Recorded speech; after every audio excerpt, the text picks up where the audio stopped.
We're going to be setting up here our 2024 mock draft. We are currently a day before the draft, so with impending news coming out, this should be what we take on players getting drafted to these teams.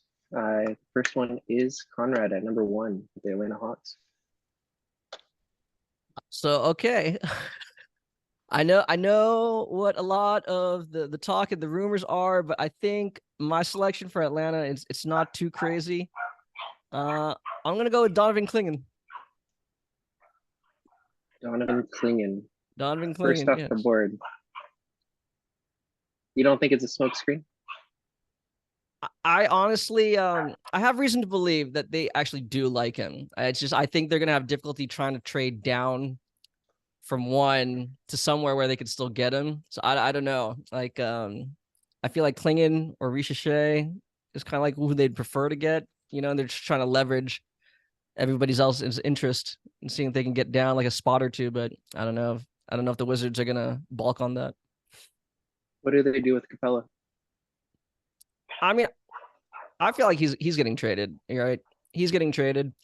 Um, Either someone's just going to absorb him into their cap, and or maybe attach him to whoever else maybe gets traded out also. Whether that's Trey Young, Deontay Murray. Um, I wouldn't be surprised if he's rerouted as part of like a 3-team trade or something like that. To one of these teams that want a more veteran center, a rim protecting veteran center. So Look into your crystal ball. Does that happen draft night? no. I want chaos. I want chaos. I mean, I it just want could. chaos. I just don't think that trade necessarily has to be done in conjunction with their draft, right? Like I think it's going to be in conjunction to whoever's going, whether that again, like that's Murray or Trey. So yeah, we'll see. All right, Donovan Clingan, first off the board for the Atlanta Hawks. Second pick here for the Washington Wizards is Mo. Bring me Alex Summer, man. I think this is a layup pick for what they need in Washington. Obviously they still have front court concern and backcourt concern, but getting a guy that's an exceptional two-way talent will be a fun pick to see at that next level and what his upside's going to be. But I believe in the SAR stock, man. Yeah, definitely adding a big man to that roster that's depleted will definitely do wonders for them. I think that with his ability to space and the pace that the Wizards play at would be a great fit with that young organization, young team. Um, I think he's best player available. That might get me in trouble, but Yeah, no, definitely, and especially like in back-to-back drafts, picking very ridiculously high upside guys in Koulibaly and now with this pick in Sarr, you'd see that they're building something there. They have some really intriguing talent there with, like I mentioned, Koulibaly, Denny Avdija. We're kind of waiting to see what they do with Kuzma and whether they're going to leverage that in a trade. I don't know. It seems like he likes it there, but at the same time, I don't know if you could just move all of him and get more back in a draft haul back if it's better. You like what you've seen from Tristan Vukcevic, in the midseason acquisition from him. He's been showing a lot of promise as a stretch five. So I think that's a good dynamic, of Vukcevic and Sarr and see what you could have as a front court potential. So I like where the direction that they're going in. Yeah, hopefully with one of their first 2 picks in the first round, it's one that shows a lot of promise. perfect. Adding to the young core, the Washington Wizards select Alex Sarr. Next on the board for the Rockets at the third overall pick is Julian. Just one quick note on the Rockets thing. I'm friends with, I don't know if you guys know Matt Moderno. And we were doing a community mock, and he got Sar mocked to him, or he got, I think, Sar at 2 in the mock, or maybe it wasn't at 2. And I was like, Matt, like, how happy would you be if in real life the Wizards get Alex Sar? And he was like, oh my God, it would be insane. Now it like might actually happen. Just a crazy little side note. The Rockets have to take Reed Shepherd. They did a really good job drafting wings the last few classes. I don't think you want to bring in Klingon to play alongside Şengün. It's kind of clunky. And I don't think they're going to hang on to both Fred VanVleet and Jalen Green going forward, but whichever one they do hang on to, I think Reed just fits perfectly alongside either one. Like they're both chuckers. They're both going to take 30 to 40 shots a game. And like Reed is a guy who doesn't need to have the ball in his hand. So doesn't really matter, which guy is shooting 30 to 40 shots a game. Reed's going to get his 5 to 10 and hit 8 of them, or, you know what I mean? I think it's an easy one for them. There's rumors they might trade Marcus Smart or trade for Marcus Smart and trade out of it though, which seems weird. But If I mean, Klingon's on the board. I saw that rumor, right? So Memphis would, in theory, move up from 9 to 3 by sending both the 9th pick and Marcus Smart for 3rd. I mean, that seems like a home run to me for Houston. that's right. I mean, I feel like I'm a nuts Rockets fan. because a lot of Rockets people hate this for some reason, but I'm like, you're getting like a all defense or arguably defensive player of the year candidate type guy, and as a throw in to move down 6 spots in a weak draft. Like, to me, it makes zero sense to not do that if you're Houston. I mean, between that and then all the rumors that they seem to be one of the more aggressive teams in the lottery trying to shop their pick, right, for some kind of veteran player. I mean, it would make sense. It seems like they would absolutely benefit if that is a real trade that's being offered to them. I mean, I think that's one hell of a draft day trade. So that would be They're in win wild. now mode. Yeah, they're in win Yeah. now mode. Yeah. And I think going to the Marcus Smart thing, they don't have a backup point guard unless you consider him in Thompson, which played the 3 last year, a backup point guard. I mean, he has playmaking ability for sure. But I mean, Reed Shepard's a great pick. I'll just say that. No, that's what I'm saying. I feel like if they stayed, if they actually make the selection, I think that, it seems like that would be the no-brainer for them. But it seems like there could be some intriguing possibilities for them. So What do you guys think about Risa Shea sliding or perceivably sliding? It pains me to see it, but I feel like in a draft where Clean goes 1, I think this slide is expected, depending on how far it is, maybe a pick or 2 more, who knows? But I feel like in terms of wanting chaos, I think Risa Shea going number 1 will definitely make the draft very enticing in terms of the movement. And like you guys mentioned with trading up, I think there's a lot more possibility of that happening if Risa Shea goes number 1 and you start to see a guy like Klingon fall. And then Risa Shea is going to be an interesting piece to see where he lands at. I don't know. I'll let to see whoever picks 4 go about how they want to do, but I think a very interesting piece to see. That would. Well, I think once we start to see the wings come off the board, that's when we're going to start to see guys flying off a lot earlier than maybe anticipated. So it'll be interesting. Most definitely. And with the 4th pick, I'm gonna defer to Stone on this one, just picking for the San Antonio Spurs. Yeah, well, I'm gonna keep the Risa Shea slide going. I'm gonna go with Ron Holland here, just to, I guess, stoke more chaos. For me, he's 1.1 on my board, which is not common, I guess. But it's too much value for me in my board to let continue to fall further. I actually think he fits decently in San Antonio when they don't have a lot of bigger wings. Who sort of play both ends. You have Sohan, who's like obviously more defensive oriented, and I think Holland is able to do more with the ball in his hands than any other wing that they really have. So I'm gonna go here, and it really is like BPA, especially this high for me. I don't like breaking tiers this high in a draft when you're picking, especially for a team that's in this sort of time frame that they're in. Perfect. I love Ron it. Holland is off the board at 4. I love it. What you expect to happen and what you would personally think to happen, I think there's going to be a big disparity with a lot of these picks. Because I agree. I have Holland. I think I have him 3rd or 4th on my board. But yeah, you hear all these rumors now, the consensus, it doesn't seem, but I agree. In terms of, best player available with regards to potential, I like that. Is he this year's Cam Whitmore? I mean, in my gym, it's like every guy that was on the Ignite is getting penalized for having been on the Ignite. You know, it's like the team's collective failure is now somehow right, like just having them all kind of like having to fight those perceptions now. But so yeah, I think the interesting part of this, I think the interesting part of this draft is that I feel like there's going to be multiple of those guys that could potentially fall. Whereas, like, maybe an Isaiah Collier, we've been hearing mills about Rob Dillingham. I think this yeah, is that kind of draft where, even if we don't have that top end talent, you could still look back at it in, a year or two, maybe 3 years time and say, how the hell did, guys like these fall to where they did? These guys arguably to where they're being mocked to as are steals. So it's going to be really interesting to see how that progresses tomorrow. And I mean, how far some of these falls are going to go. yeah. Hey, Stone, did the guard depth play into your factor of picking a wing that high?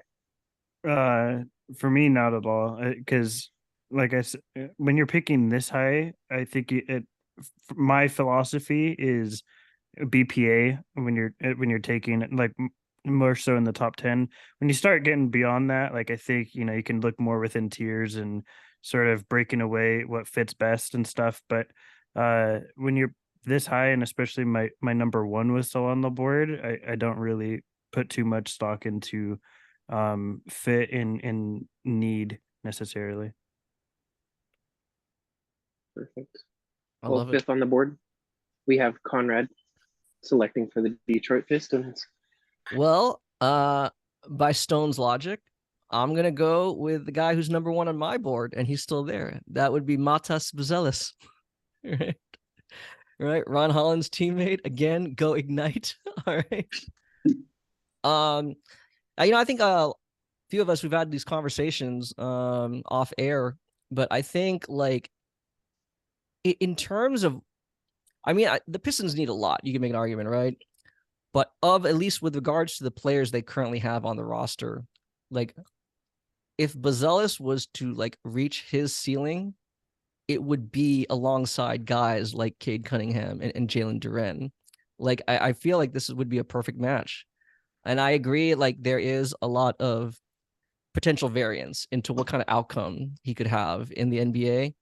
But I mean, I feel like the high end outcome, I think it really could be achieved on the Pistons of all teams. But yeah, so I mean, Matas to the Pistons. I think I love this fit defensively. I think it makes a ton of sense. And he's fourth on my board, so I'm pretty high on him too. But I think being in that low man sort of role is like really where he will be, and that's like the perfect place for him defensively as that help side rim protector alongside Duran. Offensively, it's difficult because I really do buy the touch and the shot with him long term. I just don't know if the Pistons are the ones that are going to extrapolate that out of him. But I think it's worth it at this pick based on who else is available on the board. Yeah. Yeah, and I think we failed to mention that I think they made a very great acquisition, I think, in the offseason with Fred Vincent as a shot doctor. And Yes. I think that'd be somebody to also consider when evaluating a guy like, Buzelis, that he could flourish even more with that shot being, a very upside swing skill. And, you hope that if the shot does buy with that high end upside, hopefully, it's going to look very scary for him, especially on alongside, like you mentioned, Cade and Jalen. So definitely a pick that I love here in Detroit. All right. Who coaches for them next year? Not a Out podcaster. in the dark. I mean, I know the rumors right now, it says the leading candidate is James Borrego. I wouldn't be against that. I'm not going to use his Charlotte stint, so I'm not going to hold that against him or anything like that. If it was my preference, I really think Sam Cassell should be given a lot more consideration. Not just in terms of like a meritocracy, in terms of how many years he's now put in as an assistant, but I mean, I feel like he really checks all the boxes, especially for a young team. Like if you want a coach to be able to grow with the team, I feel like he'd be a great match. But I don't know. So far, The only time I've seen him mentioned is as a potential like lead assistant to JJ Redick. So I don't know, you know, if they're giving him any like a close look, but we'll see. Maybe Dwayne Casey will step back in and demote himself from the front office. I love it. I mean, I've heard some Getting Pistons fired fans as throw that coach out, here. you know. I love it. All right. Only the Well, Pistons could with have an it. upside swing, Conrad takes the. Oh, with an upside pick, Conrad takes Matas to the Pistons. Next on the board, we have Julian picking for the Charlotte Hornets. Yeah, that sounds weird, man. Like Charlotte's just as much of a train wreck as Detroit is right now. Um, I'm gonna continue the theme of taking best player available and take my best player on the board, who actually won things in college. I'm gonna take Stefan Castle. Um, I love the idea of him alongside LaMelo Ball. I know they didn't love the whole like Scoot LaMelo thing last year, and they took Brandon Miller, but like a core of LaMelo, Castle, Brandon Miller, and Mark Williams, like, and I guess you can consider Miles Bridges. I'm kind of like unsure what the whole, I don't know. But like with those four, that's like a legitimate young core that you can start to get behind. And maybe they're like a wing piece or two away from being like a playing team in the East. Or maybe even with Castle, they're like a playing-ish team in the East, given how bad the East is. Like year upon year. I'm a big Stefan Castle fan. I just think that in terms of like the two-way upside, like I know the shot's not great, but like they left him open in the final four and he seemed fine. So like I know like that's like a very small sample size to go on, but like in general, like that's kind of like look, like if you're gonna leave him open, he's gonna take them. He's a really good driver. He rebounds really well. He's a playmaker. Like he just does a lot of wing things, and he's a guard. And I'm a bit. I just think he's going to be a successful NBA player. Like at the end of the day, that's my stand on Stephon Castle thing. And the Hornets need guys who are not going to be busts. Yeah, I agree. I agree. I mean, I like the idea that how he's been successful without necessarily being like a high volume scorer, right? That is because let's be real. Yes, I definitely have a lot of I want to say concerns, but questions about to what extent his shooting can improve. But again, that doesn't seem to have stopped him, right? Like he's just very high IQ, connective player. I mean, on a team again, and especially specifically if he's going to Charlotte on a team with LaMelo and Brandon Miller, like you don't need to be like a go-to scorer, right? I mean, I think having a high-end complementary piece like that in a good way, not pejoratively, is something that would benefit them. Don't forget my guy, Mark Williams. Is he healthy? I love him, but I mean, He's never like, healthy. But right? Like, Neither I mean, I know Hornets fans, your closest situation, but like, there's like so much pessimism with it regarding it. Like, oh, like his Hornets career is done. I'm like, really? Like, oh damn, you know, like. send him to the Rockets. I mean, if they take a big, then that tells you what they think about Mark Williams, right? I mean, Yeah, definitely. All right. Well, the seventh pick for the Portland Trailblazers, I will be selecting. Ooh. All right, guys. This is where the slide stops. Sorry, guys. okay. This is where the slide stops. I think I wasn't expecting to be in this situation at 7. Taking Zachary Researcher, who's the first player on the board. I think that Portland is such a young team and they're still rebuilding somehow. But they're not offloading pieces as quickly as they should. So they're kind of in this weird like in between stage. But building a core around Shaden Sharp, Scoot Henderson, Zachary Researcher, and even if they keep DeAndre Ayton, that would be okay. I think that they should probably trade him while his value is still hot. but I think that he adds some wing depth to a depleted team in that area. Will his shooting ever materialize? I mean, it looked great. Everybody was high on him first part of the season, but then he really cooled off. But from day one, I think he can come in and contribute at least defensively, and he has other players around him to set him up for those shots, so he doesn't have to self-create as much as what he would have on other teams, like maybe the Wizards or something like that. So I think that's my reasoning behind selecting him. Do you think Anthony Simons is still on this team? Not a chance. Okay. No, his value's pretty high. I wouldn't see, that's very tough. I don't know who's the suitor though. Orlando. I mean, It's what I've heard is Orlando. Everyone seems to be saying he's going to Orlando. they better get draft capital. I mean, yeah, right. I mean, I feel like they'd be selling at his highest right now. I mean, for the most part, you know.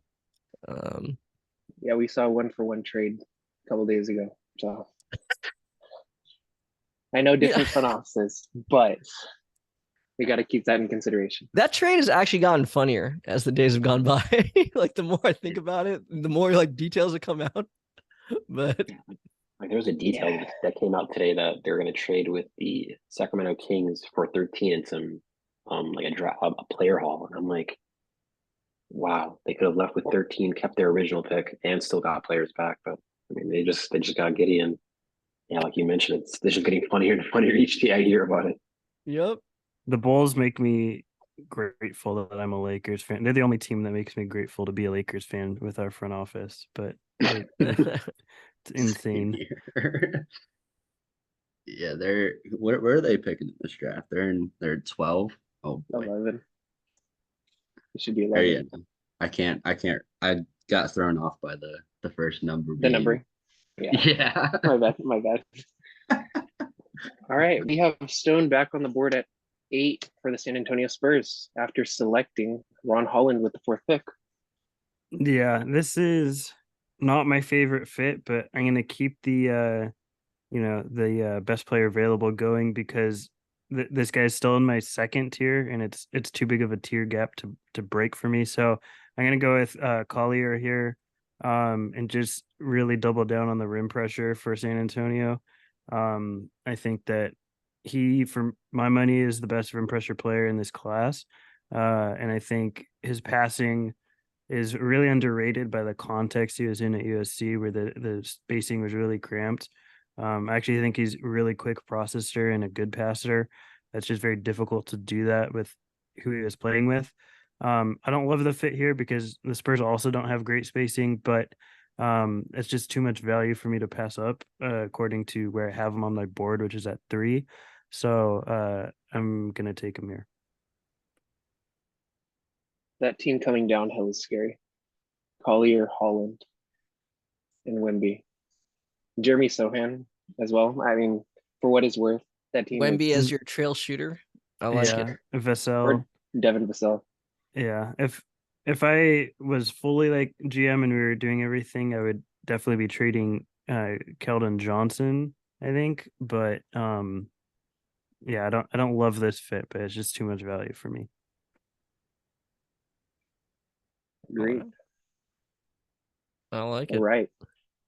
With the 9th overall selection, we turn to Mo for the Memphis Grizzlies. Since we're on that conversation about rim finishing, let me grab a guy in Cody Williams. Okay.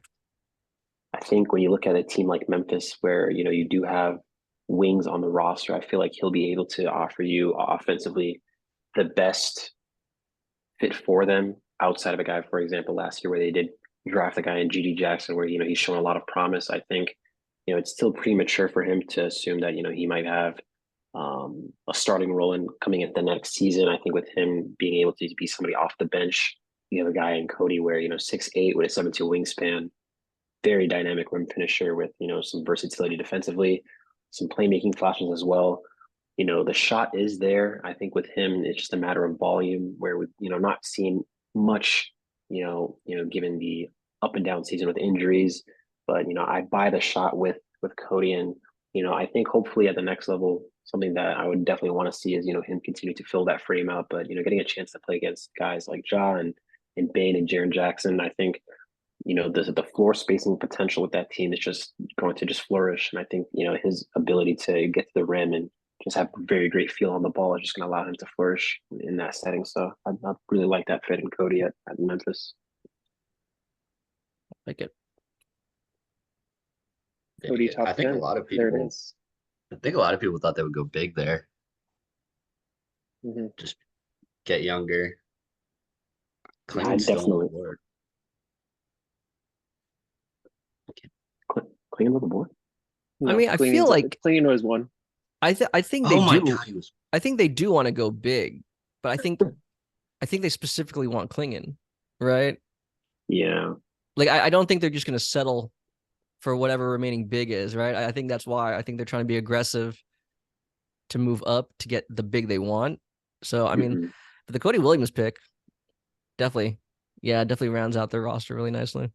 Yeah, and I think for me, like, I would love to reach out on a guy, for example, like a Colwell in the situation for this team, but I feel like for value, I think it makes sense to pair a guy like a Klingon with a Jaren Jackson. So unless they're trading up, to a top 4 or 5 pick, it wouldn't really make sense to reach out on a big and just get a guy that might fill their philosophy.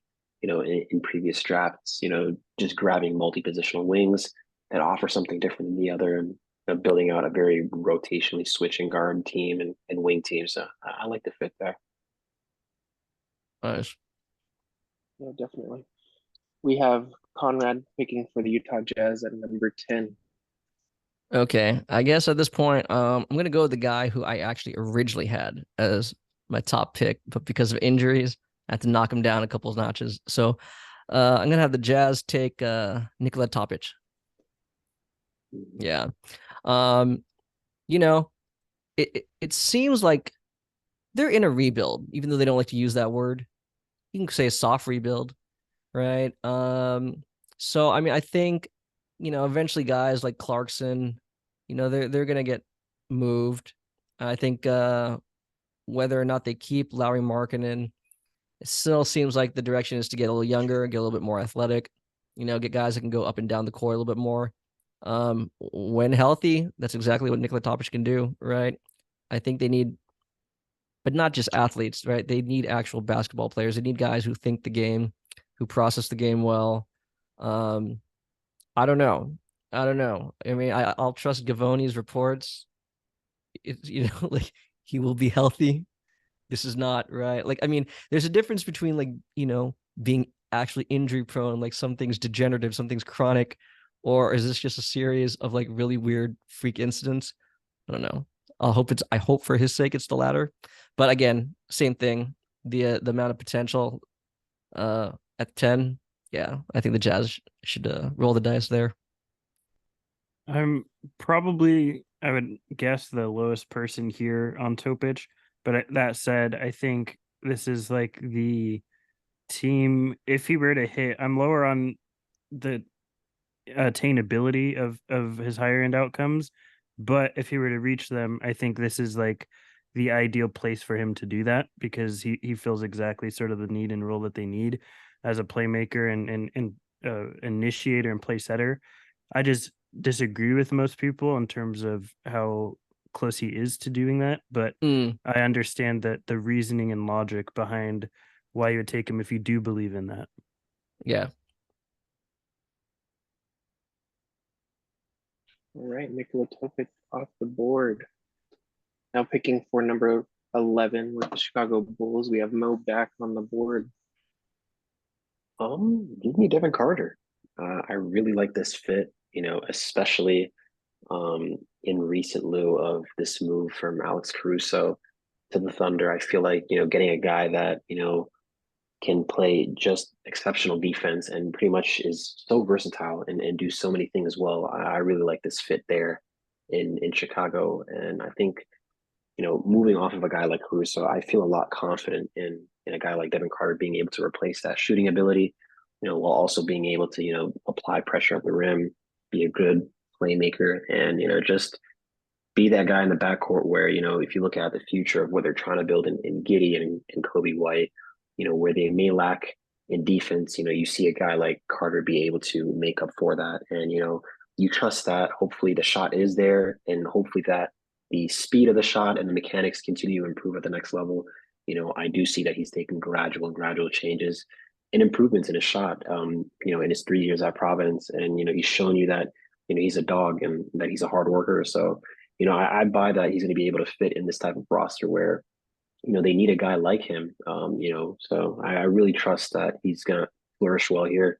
This could be the promise that, he had in the first round, in the lottery in particular. So who knows if Chicago is that team, but I really like this fit with him, especially even, with this departure of Alex Caruso. So yeah, give me Devin Carter. This is something I'm really hoping happens tomorrow, to be honest, because I think this is a player that provides real value. And the Bulls have a terrible track record of development, and I feel like Carter is somebody they can't mess up. And so getting somebody like that for them, I think, is important. And obviously, there's a huge gaping hole missing without a point of attack defender now. So immediately replacing that with somebody like Carter, I think, makes a ton of sense. Definitely. Just All real right. quick, what do you Oh, think yeah. is Carter's ceiling? Like, how high do you think he could realistically go? In the draft, you mean, like Yeah. numerically? Yeah. 6, probably. He could probably go there. I think another realistic destination that I've been hearing a lot about is number 8, the The Spurs. Spurs. Yeah. Yeah, and Yeah, I pairing think him 8. with Castle, which I don't hate that haul. Castle and Carter basically just revamping their backcourt. I think just concerned where the offense, at least consistent creation, comes from in that sense. But being able to pick two guys that could just be amazing complementary pieces for what you have going. You just hope that the offense does click and the shots are consistent between both of them. So I think outside of Chicago, that's definitely a realistic scenario that could happen for Castle at 8, or not 8, Carter at 8. Is it insane to think that the Pistons might look at him at 5? Like I heard- it feels like it's always modest, but I think like he's definitely someone they might think of. Not that I would look at him that high, but I think that's somebody that the Pistons could look that high, especially after they just took a star. Like maybe they just doubled down on Havoc creators. I think it's not insane to think that that's something they would look at. He worked out with Charlotte as well. He could. That's Yeah. definitely. He's kind of in the same vein too for Detroit as like what I was talking about with Chicago, where like they need someone who they can't fuck up.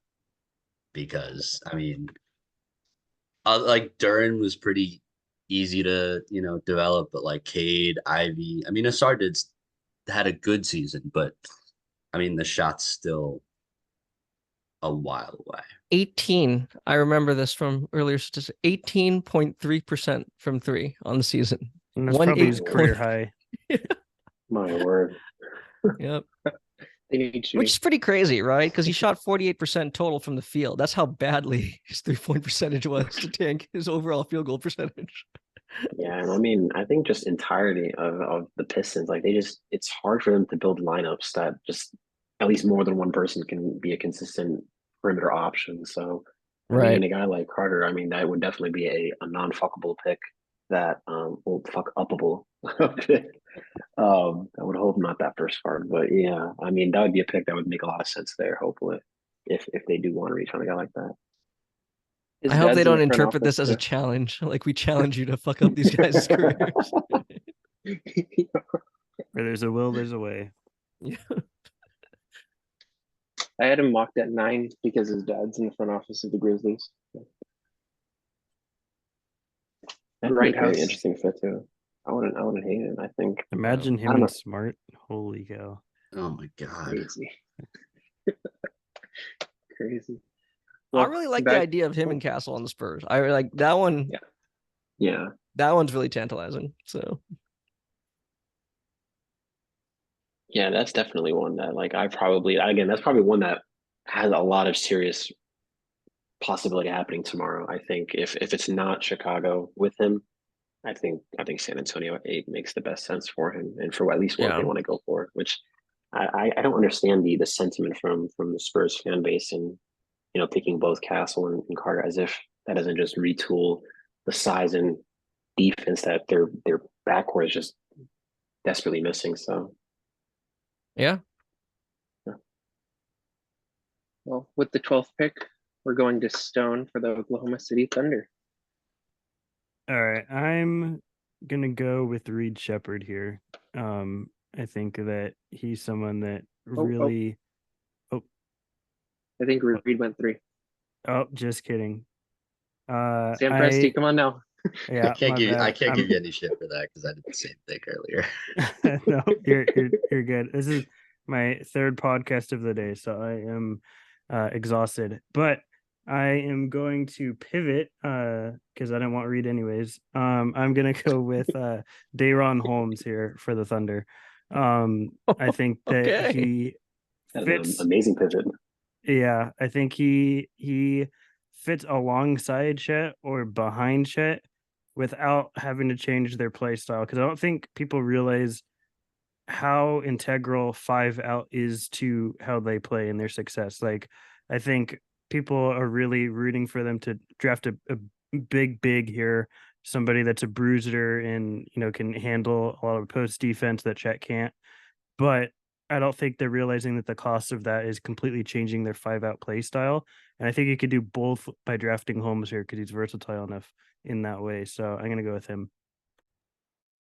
Yeah, I definitely like that pick. And I think from what Presti and Dagenau, the kind of philosophy that they're willing to concede with rebounding is definitely that switchability and versatility in terms of a 5 out potential. So for a guy like Holmes, where you hope that SGA continues to improve as a playmaker, being able to run the PNR game with him showing a lot of promise as a pick and pop guy, a roller, an inside scorer, that definitely would be a pick where you'd allow basically the offense to just add another demonic piece in terms of the perimeter shooting and just self creation too. He's definitely shown some ability to be able to get his own shot, and with the spacing of that floor, it's looking very enticing. So I love that pick.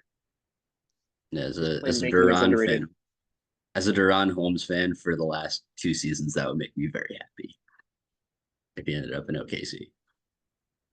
I think that's a perfect situation for him, honestly, almost picturesque. I mean, with his development, I think that just adds to like the monster that they're building. He's just another essential piece that can just work off of anything. I mean, he's going to be a great connective piece as well as, I mean, he can probably play beside Chet. I mean, theoretically. So. I think it's interesting that people think that he is going to be the promised pick at 28 to Denver, as if 28 teams are just going to let him fall that far. It's going to be interesting tomorrow. But if he's supposedly this promise is to Denver, I'd love to see the teams that just let him slide by and just add him to and almost what would have been the title holders of the previous year. So it's going to be interesting to see where he goes. The average NBA team is not as smart, I think, as people think that they are. Not to say that everybody's dumb, but like they make more mistakes, I think, than people give them credit for. 100%. We've seen some fuck ups this week where, I mean, I'm refreshing LinkedIn.com to see if there are any GM positions open based off what I've seen this week. So As long as you enjoy Chicago weather, you're good, man. absolutely. All right, with Dayron Holmes off the board at 12, we're kicking it to Julian with the Sacramento Kings at 13. And when I did the mock off season that I did with Steven, I almost ended up getting Klingon, and I was really angry, and I settled for Salon. But I'm gonna go with Tyler Smith this time. I think he's kind of someone else. Cody, Conrad, and I were in a draft guide thing, and someone was compared to Keegan Murray, who was not Keegan Murray. I think this guy's like more Keegan Murray-ish. I think a big thing with Tyler Smith is that Like you can't play the five. And a big part of what I think hurt his development this past season is that they're only big on that team who was like semi-functional with Izan Almansa. And so Tyler Smith spent a lot of time playing the five. But his jump shot and his ability to attack the rim and his length are just, as a four, I think if you put him, Keegan Murray, and Sabonis out there, I think front courts are tremble with De'Aaron Fox. I just get my friend is a big Kings fan, and I think if I told him that's what was going on out there, he would be like he would think I was crazy. That was the best thing that's ever happened. But they need another. They got Malik Monk back, right? So like if they had lost Malik Monk, I'd think about taking Dillingham here as kind of like a compensation, I guess, consolation prize from Malik Monk. But they got him. So let's go wing. Let's get Tyler Smith. Nice. Add some pace to that team. That would be a frantic pace to that team. That'd be fun to watch. I'm from the Bay Area, so I would be attending more Sacramento Kings games. What's weird about Tyler Smith is I can see him going one of two ways. Either he's like his favorite player, who is Chris Bosh, or he's a Channing Frye, which those are completely different ends of the spectrum, but it just fits that 6'9", 6'10" power forward that lives on the 3-point line. And I think he'll hit it at a pretty high rate. I think he's probably going to be about 38% or so, if not more. But I think that'll be interesting to see. And you gotta like you have to like when you're watching the Kings, you have to like the philosophy that they have. They just love airing it out. With Mike Brown, you've seen that in his adamancy and watching a guy like Keegan Murray want to shoot the ball more. And if you're able to put that guy at the three where he could feel a lot more comfortable then, and then pairing a guy next to a Sabonis where you're worried about the rebounding and interior defense, where that's what you hope comes across with Tyler Smith eventually. And I trust that he has the tools with the frame that he has, that the upside defensively is gonna hit. But that shooting ability is definitely going to be very enticing. And with how much that team runs a lot of PNR, for a roller and Lautner that he is, that's definitely something also enticing as well, where they're going to be running a lot of action. So very intriguing pick to where you could see him be effective as a cutter as well. So definitely a lot of floor spacing potential with that team and more. This is going to be fun. All right, I'm picking for the Portland Trail Blazers at 14. I can go one of two ways, I think. I'm not going Dillingham. I think they're pretty set on Scoot. Dalton Connect, I do believe, is like 10th on my board. Or do they go upside swing with T. Johnson on?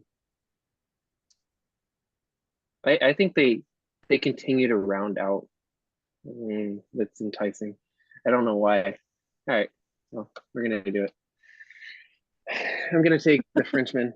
This might be the French national team here in a couple years, but I'll take him. He fits the timeline.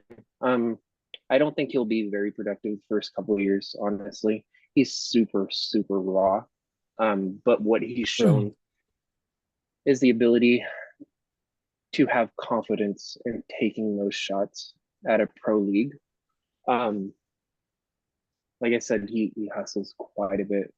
He's just long and big build. I've seen people compare him to like a Michael Porter almost. I don't see that at all. I see more of an Obi Toppin type player, or Taylor Hendricks, somebody like that.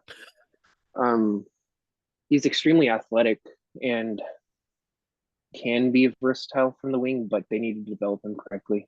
The development is key. I mean, he could be a boomer bust, and that's a boomer bust swing at 14 that they decided to take.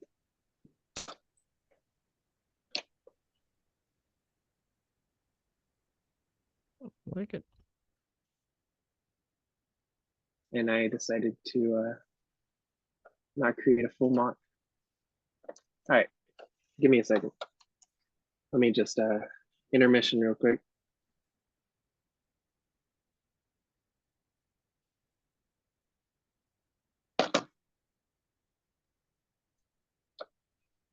I wonder how many French players the Trailblazers can pick in a row. Oh, test me. Test me. I forget who I was talking with about it. Most of the players on their team didn't play NCAA that they drafted. If you think about it, between Simons didn't play NCAA, Sharp didn't play NCAA, did the prep thing. Both of them did, and then Scoop played Ignite. So like Right. it fits for them to pick 2 foreign players or 2 Ignite players. Like if they pick an NCAA player, I think like they've lost the plot. Something's gone wrong. And they That's their took draft repair philosophy. last year too. Yeah, they took repair. Oh my god.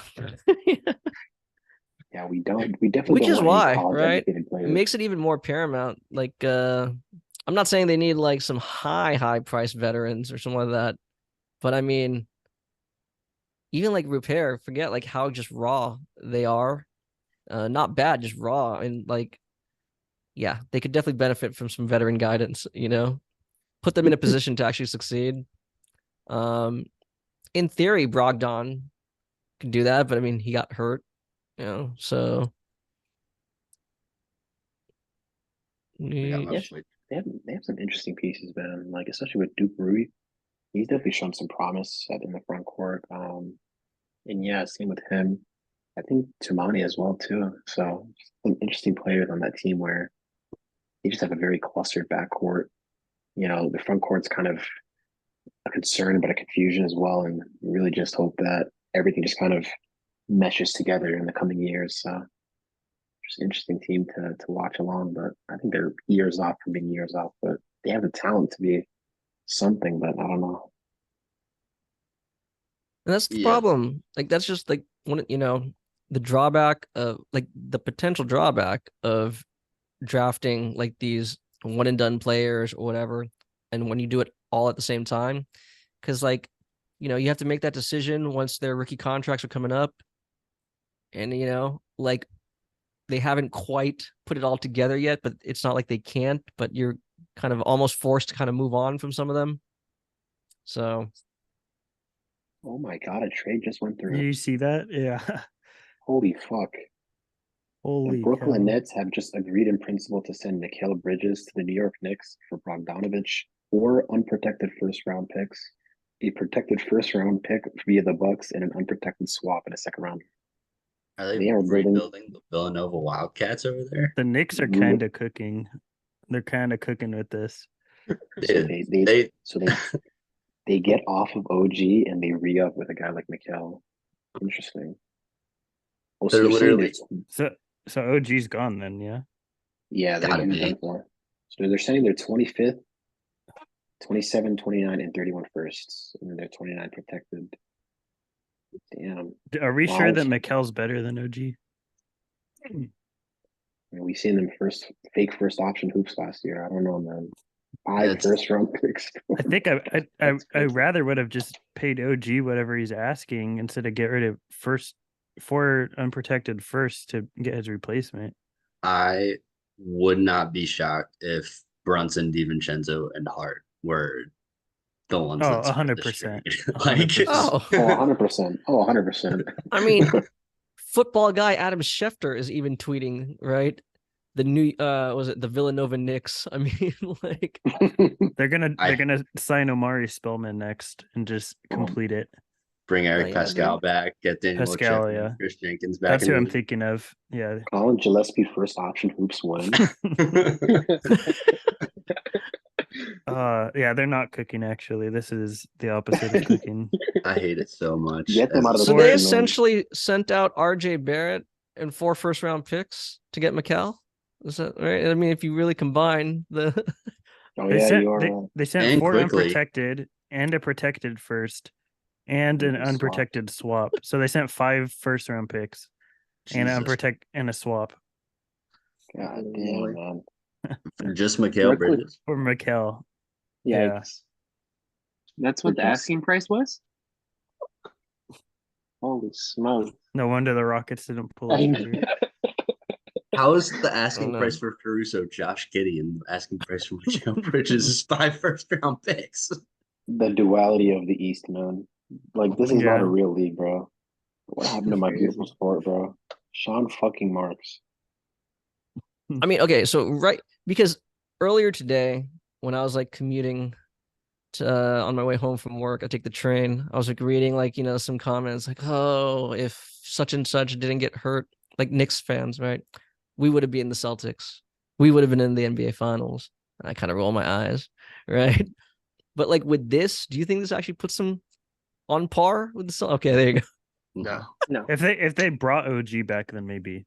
But by losing OG Actually, and just replacing him with Mikel, I mean, I think okay, they're in the same spot. can Yeah. they get mean- rid of Randall? If they can get rid of Randall for basically nothing, they take back nothing. Is that even possible, right? Like, could they actually do that?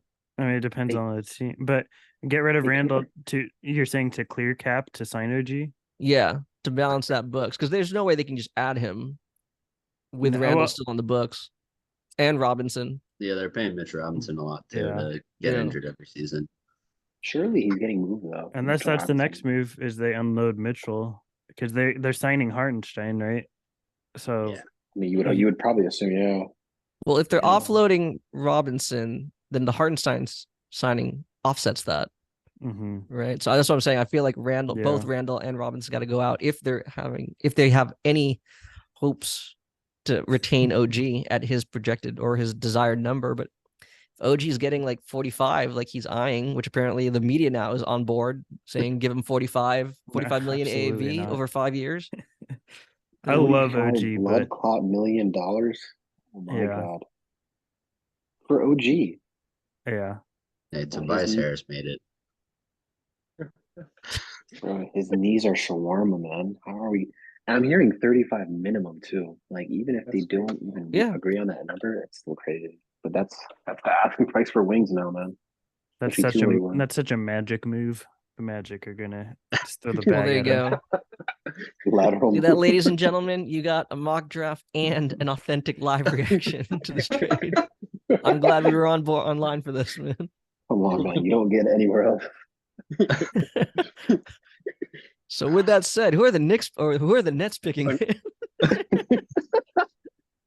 Bro, I Cooper think flag. I had the Cooper Knicks. flag. I think I had the Knicks pick for this mock draft, Yeah. and I seen that trade, and I'm like, it's so over. Oh my gosh. Just etch my name out for 24 and 25. Crazy. So with 15, the Miami Heat. Stone, you're on the board. Where are you going?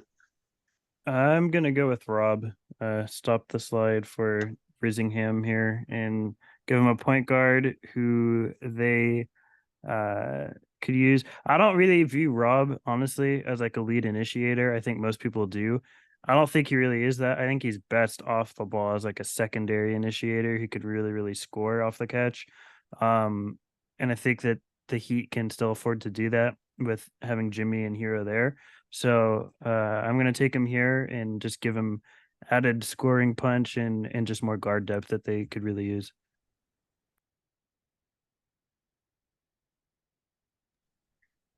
That's super fun. I like it. That's super fun. I don't know. I think Rob in Miami might get him in trouble, but I think that'll be fun. I wanted him to go to Philly. I was excited. Maxi and Gillingham, my word, that would have been some Tyrese backcourt. Maxey's clone. Dude, that would be so much fun to watch. We wouldn't win a championship doing that, but it would be so much fun. All right. With 16, Philadelphia 76ers, we turn to Julian. Who are you selecting? Man. I mean, like, I can't not pick Taunton Connect. Like, the Sixers need wings, and he's a win now wing for a team that has is probably going to spend like $40 million on some max player. It's probably going to end up being OG Anunoby, knowing us. But I mean, like, I don't think that the route the Sixers are going to go is bring in a bunch of guys. They're going to go for one superstar and try and fill out the roster. And I don't think there's a better person to fill out the roster available on the board right now. Some would say Tristan Da Silva. I'm not a big Da Silva guy personally. I'm a much bigger Dalton Connect guy, and I think he's great. Like he's, I would already be happier with him in Philly than Tobias Harris. Not even because of the money, because I feel like he would try much harder than Tobias did. That's my Tobias Harris shot for the day. You can't get me started on that. Go Tennessee, I guess, because they're both balls. Literally a lateral move. It's a lateral move, even if it's a lateral move, though, right? At a fraction of the price. Oh yeah, dude. It's you know what I'm saying? So I mean, $30 million budget cut. Right? I mean, like, dude. And you don't have the playoff dropping that's included in the deal, so definitely we can get on that bandwagon right there. I mean, Yeah. he's just, I mean, for what it's worth, he is a really strong post defender. I know it's like, okay, how many how many situations is he going to be in that? Like, but it is something. Like, he does try. I can work with that, like. He's weirdly good off out of bounds plays. Like Tennessee would run basically the same out of bounds play where they'd set multiple screens to try and just get him a path to the rim, and he would be wide. I mean, I guess it was the play itself, but also just like his athleticism. Like you can run a lot of fun out of bounds plays and fun actions for Dalton Connect, and like that's what Tennessee did. And I think on a bench unit, I think Philly could do that as well. So I love it. I'm happy with that fit. Is Buddy Hield on an expiring contract? He's free agent. He's gone. Might come in, step in on. What do you think about Oubre? Oubre, is he coming back? You think he's gonna come back? He should. I know he had a rough playoff stretch, but I loved the Kelly Oubre experiment. Like Tsunami Poppy. Hey man, he was former Warrior. Tsunami Poppy, baby. Yeah, man, dude. Like every game I ended up getting to see this year, like Kelly Oubre would have at least either like a dunk, a three, like some sort of momentum play that would get the stadium rocking in the fourth quarter. Again, he had a rough playoff stretch just because the bench unit was poorly designed. But I do think as a role player, like we need to bring it back. Yeah. Honestly. Yeah, I'm not sure what his market's going to be like, but hopefully, because I did like his fit there with the Sixers. So we might have inflated it a little bit. I think so, but we'll see. All right, 17 on the board for the Los Angeles Lakers. Stone. All right, this is the sixth guy on my board, so he's fallen quite a bit, and I'm pretty happy to get him here for my Lakers. I'm going to go with Jalen Tyson, who I think is just really impactful in a lot of different ways, especially for a Lakers team who needs impact in a lot of different ways. I think that he's a really good secondary initiator. I think he's a really good three-point shooter who has really deep range. Just a very smart overall player. And I really like those kinds of guys. And somebody that I think just leads to winning basketball. So I'm pretty happy to get him here. Jalen Tyson off the board. I think he's a fun prospect. He's electric, and he can finish around the rim. That's key. And Cal, baby. He's crazy. It's weird because his role with Texas Tech and his role at Cal were completely different. So you saw two different sides of him, and I think he really shined in his time at Cal. Maybe it was because they were just a bad team. But I think his on-ball creation is crazy, and he can defend up, so it's pretty cool. All right, we have myself on the board at 18 for the Orlando Magic. We need a point guard. I'm not going to 6'8" wing that can shoot. I am not.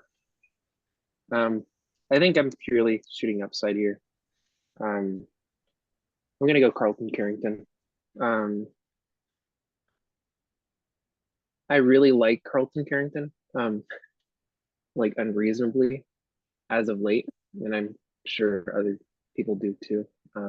But he's 6'5" in shoes. He's 8. He just turned 19. I really like his projectability on that team with Franz, with Paulo. I think that, and Jalen Suggs, who's a workhorse. So I think that he is in the right environment to succeed here. What happens with Cole Anthony and Markel Fultz, I have no clue. You might be getting more of the same for a little while. Because I don't think Carrington, while early on, I don't think he's going to be great. I think the development over the next 2 to 3 years, kind of like a Jalen Suggs, where he finally finds his role and what he's going to be doing, will be essential to this team. And I think that he has a chance to be really, really good. Sorry to interrupt. Did you guys see the other massive deal that just went in? Oh no. I did not. The Nets and the Rockets. Oh Oh, no. what? Oh no. So it says the Brooklyn Nets have agreed to a deal with Houston to return the Nets' 2026 first-round pick for a 2027 Phoenix Suns first-round pick. The Rockets also acquire the 2025 rights to swap OKC's and Houston's first for the Suns' first-round pick. So just pick I'm swaps. extremely confused. A lot of picks. We So have basically- another contestant on the Cooper Flag sweepstakes, is what I'm Yep. hearing. Yep. Add him to the Exactly. list. I felt like the Rockets did not get enough. Yeah, because I don't think the Nets even own their picks too, right? They had their rights, right? Houston from the Harden trade. Oh, wait, more. There's more coming More. in now. There's more. Houston acquires 2029 more favorable of Dallas or Phoenix first round pick and acquires the right to swap Houston first pick for the less favorable of Dallas and Phoenix first. So is Houston? So let me get this straight. Brooklyn's I don't even getting have it their straight. the gist of it that I get is they get their pick swap for next year and their 2026 first back. From what we read, yeah, from what I'm reading, that's what it looks like. Yeah. Okay, so they're basically Yeah. saying like we're tanking now because we just Yeah. traded Miguel Bridges. Can we have our picks now, please? Yeah. That's what it looks like. Houston did not get enough for that.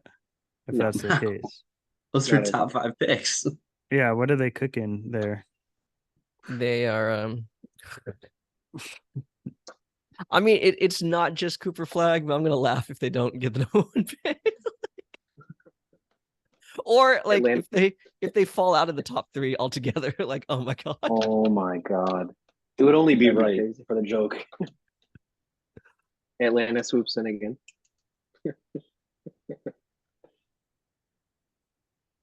All right. We got 19. 19. We Oh. have Conrad with the Raptors. All right. Let's get back to drafting. Not or can we all like just pass around our picks like these teams are? Scared to make a new pick now. Something I know, right? LeBron James has been traded. Whoever is trying to trade any 2029 pick swaps in this call, let me know. I am open for all discussion. I know, right?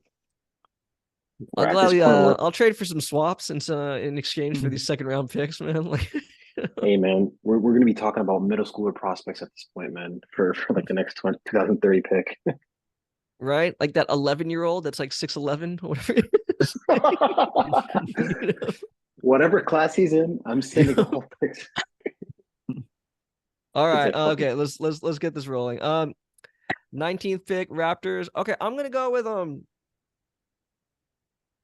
again, soft rebuild that they're going through. I want to go with Kel'el Ware.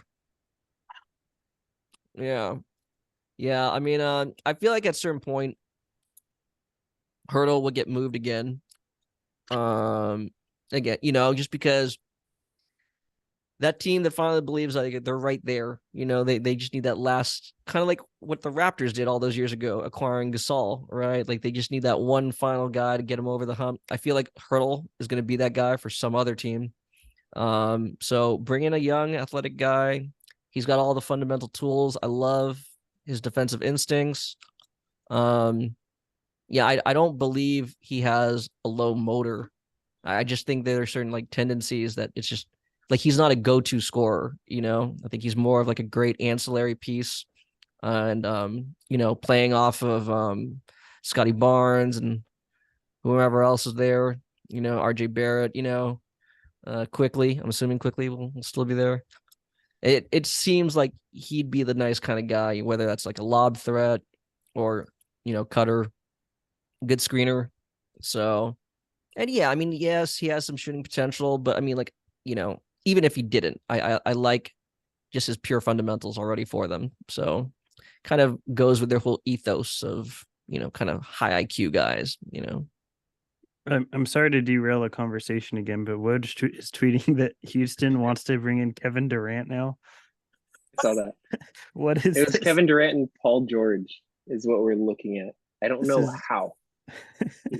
They said the implication of the Rockets landing these picks mean that it's going to be easier for the Suns to pick and make a trade with Durant. This is becoming an off-season analysis show, but this is absolutely insane.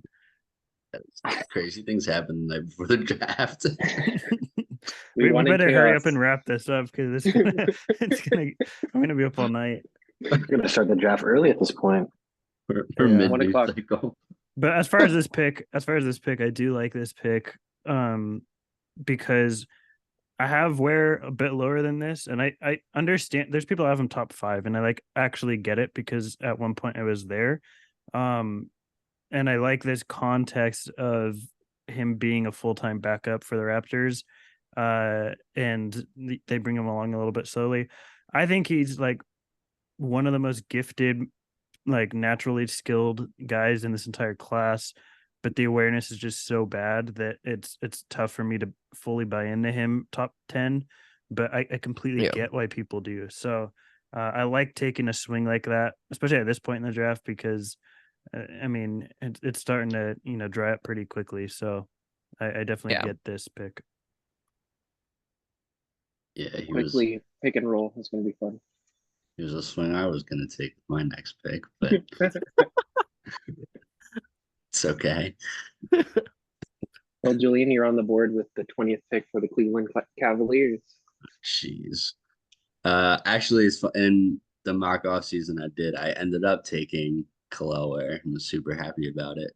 I'm going to take Terrence Shannon here. I think they move on from Karis LeVert, but just because the contract is heavy and they need to do some sort of reshuffling just because it's been such a train wreck in the first round of the playoffs the last couple of seasons. I know they did beat the Magic, but that series was a train wreck.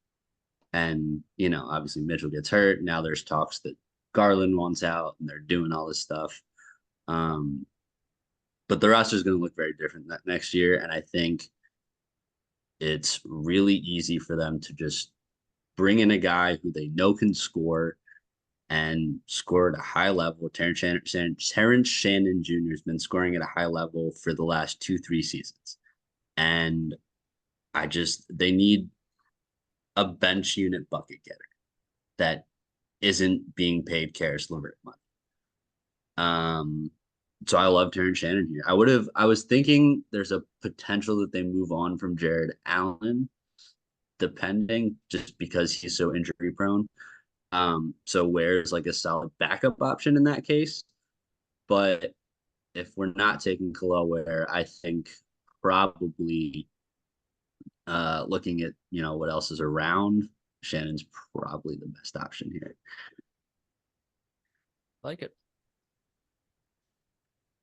I think he adds to that depth of that team, which is needed. I mean, they're looking to win now, and I think Terrence Shannon has probably the highest floor, or one of the highest floors in the draft.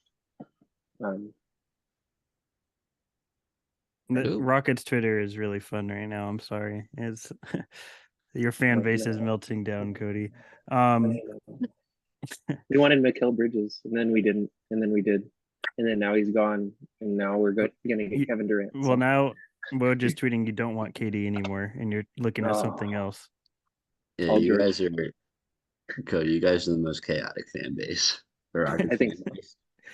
I think so. It's pure chaos over there. Yeah, these past 3 to 4 years have been pretty sad. So we're rebelling a little bit. All right, Julian. Oh, I'm on the clock. Anyone with the New again. Orleans Pelicans? Yeah. Oh, this one's a lot harder. They're the worst team to draft for. Like, in all honesty, like, they're a fun team, but it's so hard to find guys that fit with every sort of skill set they have.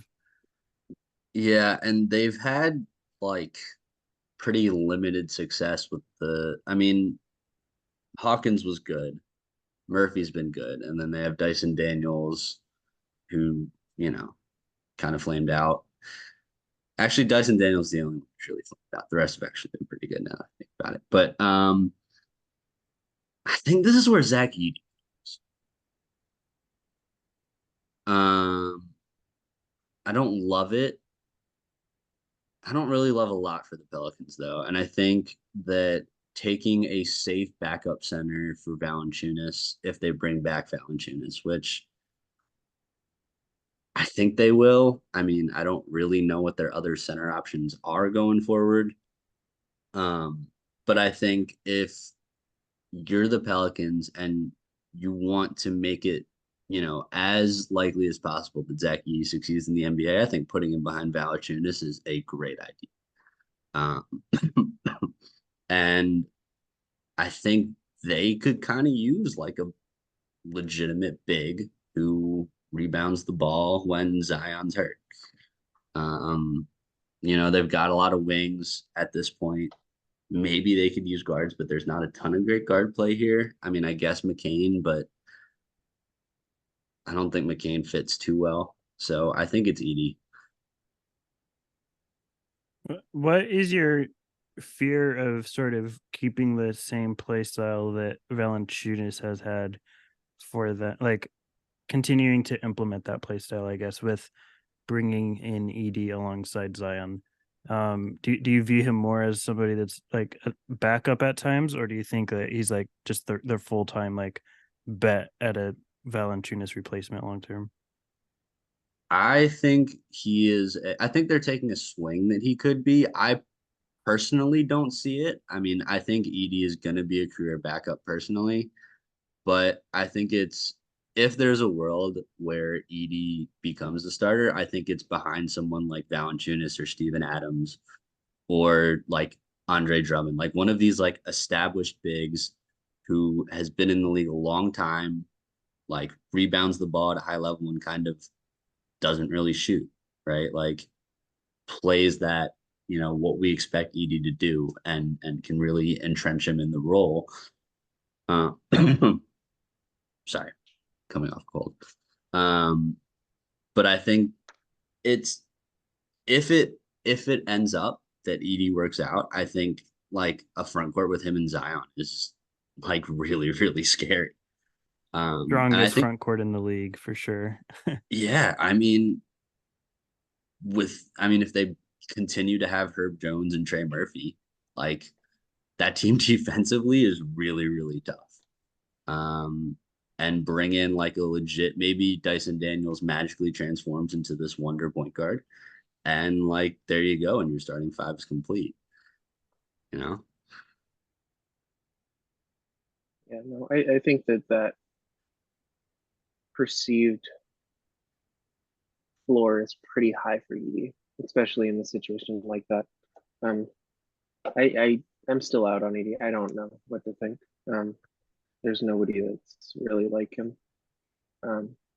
So it'll be interesting to see. But I think in a system like the Pelicans, I think that him coming in as a role player initially and then developing a solidified role in his path to more minutes could be done with the Pelicans. So, all right, Stone. On the board, KD replacement at 22 for the Phoenix Suns. Yeah, I'm going with KD 2.0, Tristan da Silva. No, but I am going with Tristan da Silva because I do think he makes a lot of sense for a team that is trying to contend. I don't really factor that into a lot of my evaluations. I kind of tend to stay away from, who's going to help you in the first couple of years. I just want to take who I think is going to be best in year 4, 5, 6. But I think Da Silva is somebody that does offer that, but also offers, really good production further into his career. Really good shooter. And I think that the Suns are a team that lacks in wings. And he's just a guy I think can play for pretty much any lineup in any team, and is really malleable in that way. So I'm going to go with him here. Makes sense. I like the Silver. Yeah, no problem. I think it's a good pick. I think he's probably the best win that wing available on the board by a long shot. Like A most jack of NBA. all trades. Master of none. That's right. I think it just coaches are going to love him because he doesn't make mistakes, I think is the biggest thing. And I think he's going to get a lot of minutes because of that. I don't think he's super I think the upside's pretty limited with him, but I Yeah. think that you're getting someone that you can trust on the court that I don't think a lot of rookies in this class are going to be able to offer. Yeah. Yeah, Similar agree. like what we seen last year with a guy like Jaime Jaquez, like, players of that similar archetype of being the older prospect where, they're a lot more refined and polished, but maybe their upside isn't completely as enticing as other prospects in that same range. What kind of size and versatility and fluidity and 3-level scoring that you're getting with a guy like Da Silva. So I think that's something that's going to make him a lot more enticing, in the early teens or late 20s when picking him and saying we can get a guy that can, immediately contribute and be like a very safe bet as a prospect that should, be giving us production this upcoming year. So yeah. Stone, we're turning it back to you again at 23 with the Milwaukee Bucks. Well, I kind of hate myself because I sniped myself for the Bucks. I probably would have taken Da Silva here too, which sucks. But I'm gonna go with another wing that I'm probably higher on than a lot of people, but I really like is Isaiah Crawford. And I think that he's someone that offers a lot of different things for the Bucks. Um, I think he's a pretty good shooter. I think he's a really good defensive playmaker. And those two things combined make for a pretty valuable player, I think. And again, every team just needs wings. So I think for me, this is best player available, but also happens to fit for them too.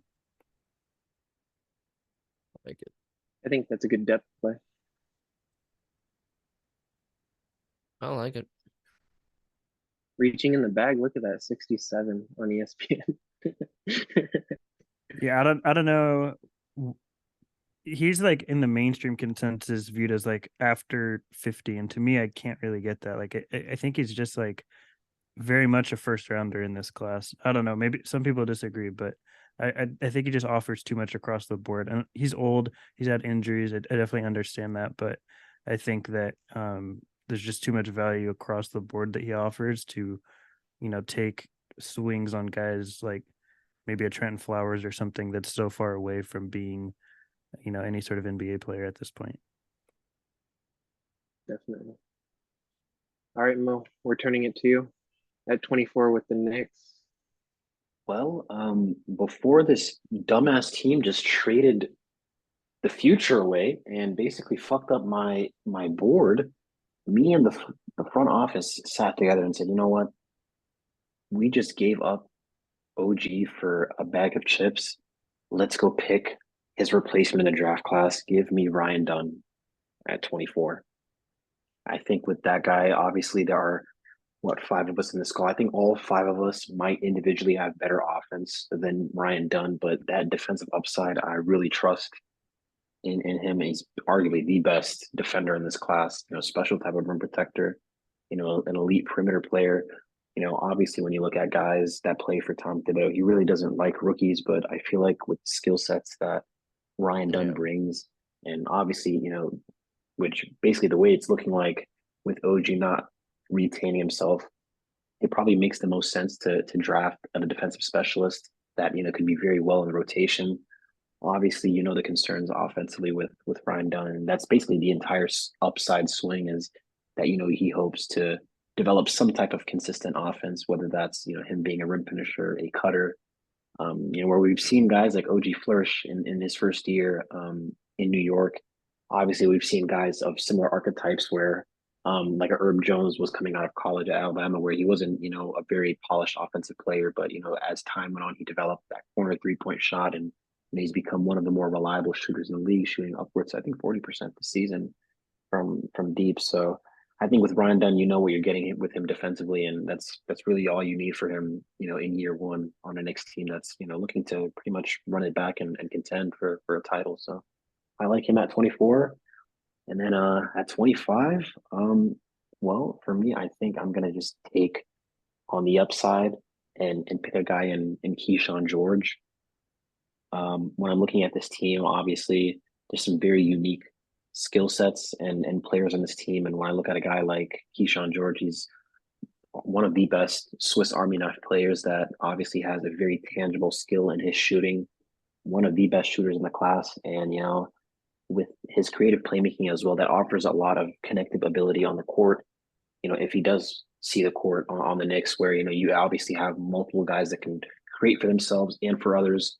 Obviously, something that I'm concerned with in Keyshawn is just his ability to put the ball down on the ground and be more than something as just a spot up shooter. But when you do have guys like DiVincenzo and Harden, obviously Brunson, and now Mikal Bridges, you see that there's a lot of creative ability on the team, and he could just be a guy that gets everybody else going while also understanding there can probably be 5 guys on the court that can all shoot very well. So it definitely is going to open up the floor spacing potential on that team. So I think rounding out those 2 New York picks with Ryan Dunn and Keyshawn George is definitely what I'm going to be going for. And yeah, I like the feel of those. I like it. I'm not gonna lie, I kind of was rooting for you to take Kevin McCullough with your second pick and just go completely nuts on the defense. But I like the balance here, and I think I like Keyshawn quite a bit, and I like Dunn in about this range too. So and I don't think that Knicks really have a guy quite like Dunn who is actually, I mean, especially now with OG gone, who is someone you could just throw out on somebody on an opponent's best player and just be like, just focus on defense and lock them down as much as you can. I think he could do that. And I think Keyshawn is, I don't think he could do anything with the ball in his hands, but as if he only is a spot up shooter and a defender, like that's still really valuable to me. So I like both these picks. Definitely. And I think with a team like New York, a lot of the teams that I was kind of thinking, where would Ryan Dunn fit a lot in? Earlier in the cycle, I was thinking like a team like Cleveland, where, they could get a replacement for a guy like Isaac Okoro. But, it really depends on the roster construction around him, where, you need to have guys that are very set offensively. And you just are asking this guy to be the sole POA defender and just, not look to him to be anything offensively. In the hopes that maybe, a good cut, or maybe if he's open from three and he isn't hesitant. But I think on a team like New York, where they already have very set shooting and creation ability, I think he'll flourish very well as just being their defensive specialist, where, come playoff time, he'll just be that. And that's what they really need. And you just hope that if the shot or offense does come, that's just an added benefit. So, yeah. I like it. Well, you're still on the board at 26 with the Washington Wizards. My word, we are getting the picks today. Well, with the Wizards, so for the first pick that I did get was the Alex Sarr. So I think a pick that would make a lot of sense here would probably be Tyler Kolek at 26, Yeah. and just addressing their front court and also addressing their backcourt with a guy like Tyler Kolek. I think he brings the experience. I don't know, man. I'm not sure a lot of people are so high on Kolek in the first round as much as I am, because I think when you're looking in the first round for very set and leadership guards that just bring a lot of high feel and shooting and finishing ability, you really don't get a lot of blends. And then a guy like Tyler Kolek, he has some exceptional feel. And I think I was mentioning this in a space earlier, but sometimes when you look at athleticism, he may not be the most vertical pop or jumping guy, but in terms of his deceleration and burst, he is very special at getting to the rim and getting to his spots. And I think that's something where in Washington, where sometimes the lineups that they make are very confusing because when you have a Tyus Jones and a Jordan Poole, if you take one of Tyus out, you're going to improve defensively, but you miss out in terms of the playmaking. When you do the vice versa with a guy like Poole, you're obviously going to lose the creation ability on the ball, but you're going to get a lot more set defense. So I think with a guy like Tyler Kolek, who actually is surprisingly a high IQ defender, I think you're going to address a lot of the concerns, and you can move off of a guy like Tyus Jones, and kind of just build a future with him and a guy like Bilal Coulibaly next to him, and be pretty set in your backcourt. So I really like that fit for Kolek. Great. All right. I'm picking for the Minnesota Timberwolves at 27. This is an interesting spot. I feel like they're on the cusp of having something very, very fun with young stars like Anthony Edwards and Karl Anthony Towns, and then a defensive menace like Rudy Gobert. Something that they're missing is a point guard in the back. Mike Conley's old. So guys, don't go too crazy on me, but I'm going to take Jared McCain here. I think he can learn a lot, and he's willing to learn. It'll be interesting to see the fit, but I think that could really put some people on notice in a couple years with his shooting ability. And then you have Anthony Edwards, McDaniels, Cat, Rudy Gobert to go along with it. I think that he could fit that shooting that everybody needs in the league. So Jared McCain at 27. I like it. He just so happened to fall down the board, so I was pretty happy to see that. I was pretty quiet over here. Kept seeing him fall. I think I have him 13 on my board, so that's that's damn. good value then for you. And they're a team that could really use the shooting like it, I think. So I think it makes a lot of sense. And to be fair, they have cycled through a lot of backup point guards. So I mean, they definitely are in the search for, not necessarily a successor, but some stability at that position. So if they do move off of a guy like Tyus Jones in Washington, that'd definitely be a player to consider to make a return back in Minnesota. Oh yeah. Sure. Definitely. All right. Well, at 28, we have the Denver Nuggets, and we have Mo selecting for the Denver Nuggets. Okay.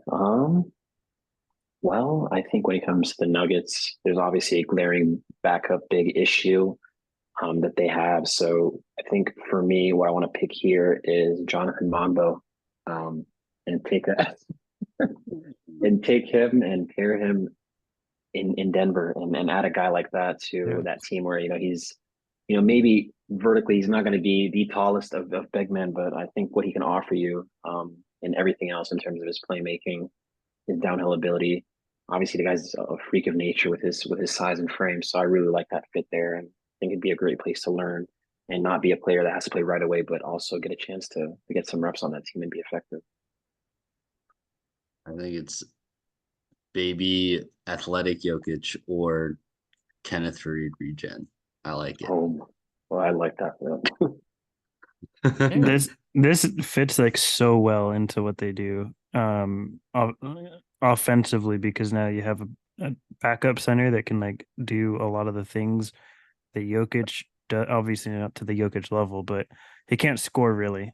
That's the biggest difference between him and Jokic. But you can run a ton of DHOs with them out of the high post and really keep the cutting system that they have in place without having to change your play style when Jokic sits, which I think is important. Yeah, like those non-Jokic minutes, you've definitely seen the like second quarter, good spurts of like the third, like they really like start to let leads like get off the gas, and that's where you start to see like he has to get back into the fourth quarter very gassed and play the entire fourth essentially. So I think that would allow them to just ease off of him unless and make for example some small ball lineups with a guy like Aaron Gordon at the 5, and that would definitely offer a lot more versatility in their lineups. So definitely intriguing. He's got that grab and go ability too, right? Where like a big thing that makes Jokic so good for this Nuggets team is that when Jokic gets in transition and just play makes. And I think Mogbo, like, not obviously, again, we're not saying that he can do anything to the level that Nikola Jokic can. Nobody can. Right. But like to some extent, like Mogbo can have that ability to like grab and go and create really, really good opportunities for some of their shooters in transition. And I think like Yes. that's a really exciting part of what Denver does. So I love it. Yeah, I couldn't agree more. I'm a little biased because I live in San Francisco, so I've got an opportunity to watch him live like quite a few times, and that's what I'm saying. Like this would be a great fit, right? Because especially he starts out his career, assuming he's getting minutes, he's coming off the bench. He plays with like such high energy, but precision and high energy. So coming off the bench and playing like in those kind of like short bursts, I mean, he could still continue to go all out while giving you, right? Like I said, like you all said, like that consistency with which way they play. So, I mean, that would be a great landing spot for him. Definitely agree, man. All right, at 29, we have Conrad picking for the Utah Jazz. Well, I was gonna go Mogbo, but my backup here, it's not like I'm just settling. I still like it. I'll go with Missy, Yves Missy. Ooh. Yeah. I'm making this under the assumption that Markkanen will stay. Not that Missy needs to step into a starting role from day one, but I'm skeptical. I think there's just a little too much smoke about Kessler potentially being on the move. It's not necessarily that he's bad, but I could understand, right? If you just kind of want to, kind of balance out the cap sheets, roll it black. You don't have to be the team making the decision on an extension for him. So, round out the roster, trade Kessler for some kind of wing player or whatever, and then just, go again. I like the idea because with a guy like Markkanen who, has like the higher usage on the team, you really just need like a high efficient but low usage kind of guy next to him in the front court. And obviously like, Missy gives you like, that above the rim finishing, the speed, athleticism, can play, either up tempo or in the half court. So, I mean, to me, it makes sense to me.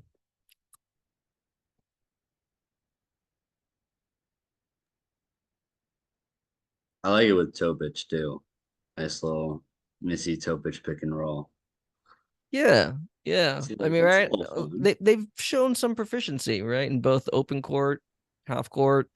I mean, there's some possibilities there. Yeah, and I think that team's timeline is like they're not demanding anything right now, so they do have that time for where Misi, where he may be more of a project. He has time to like develop and grow Yeah. in terms of becoming.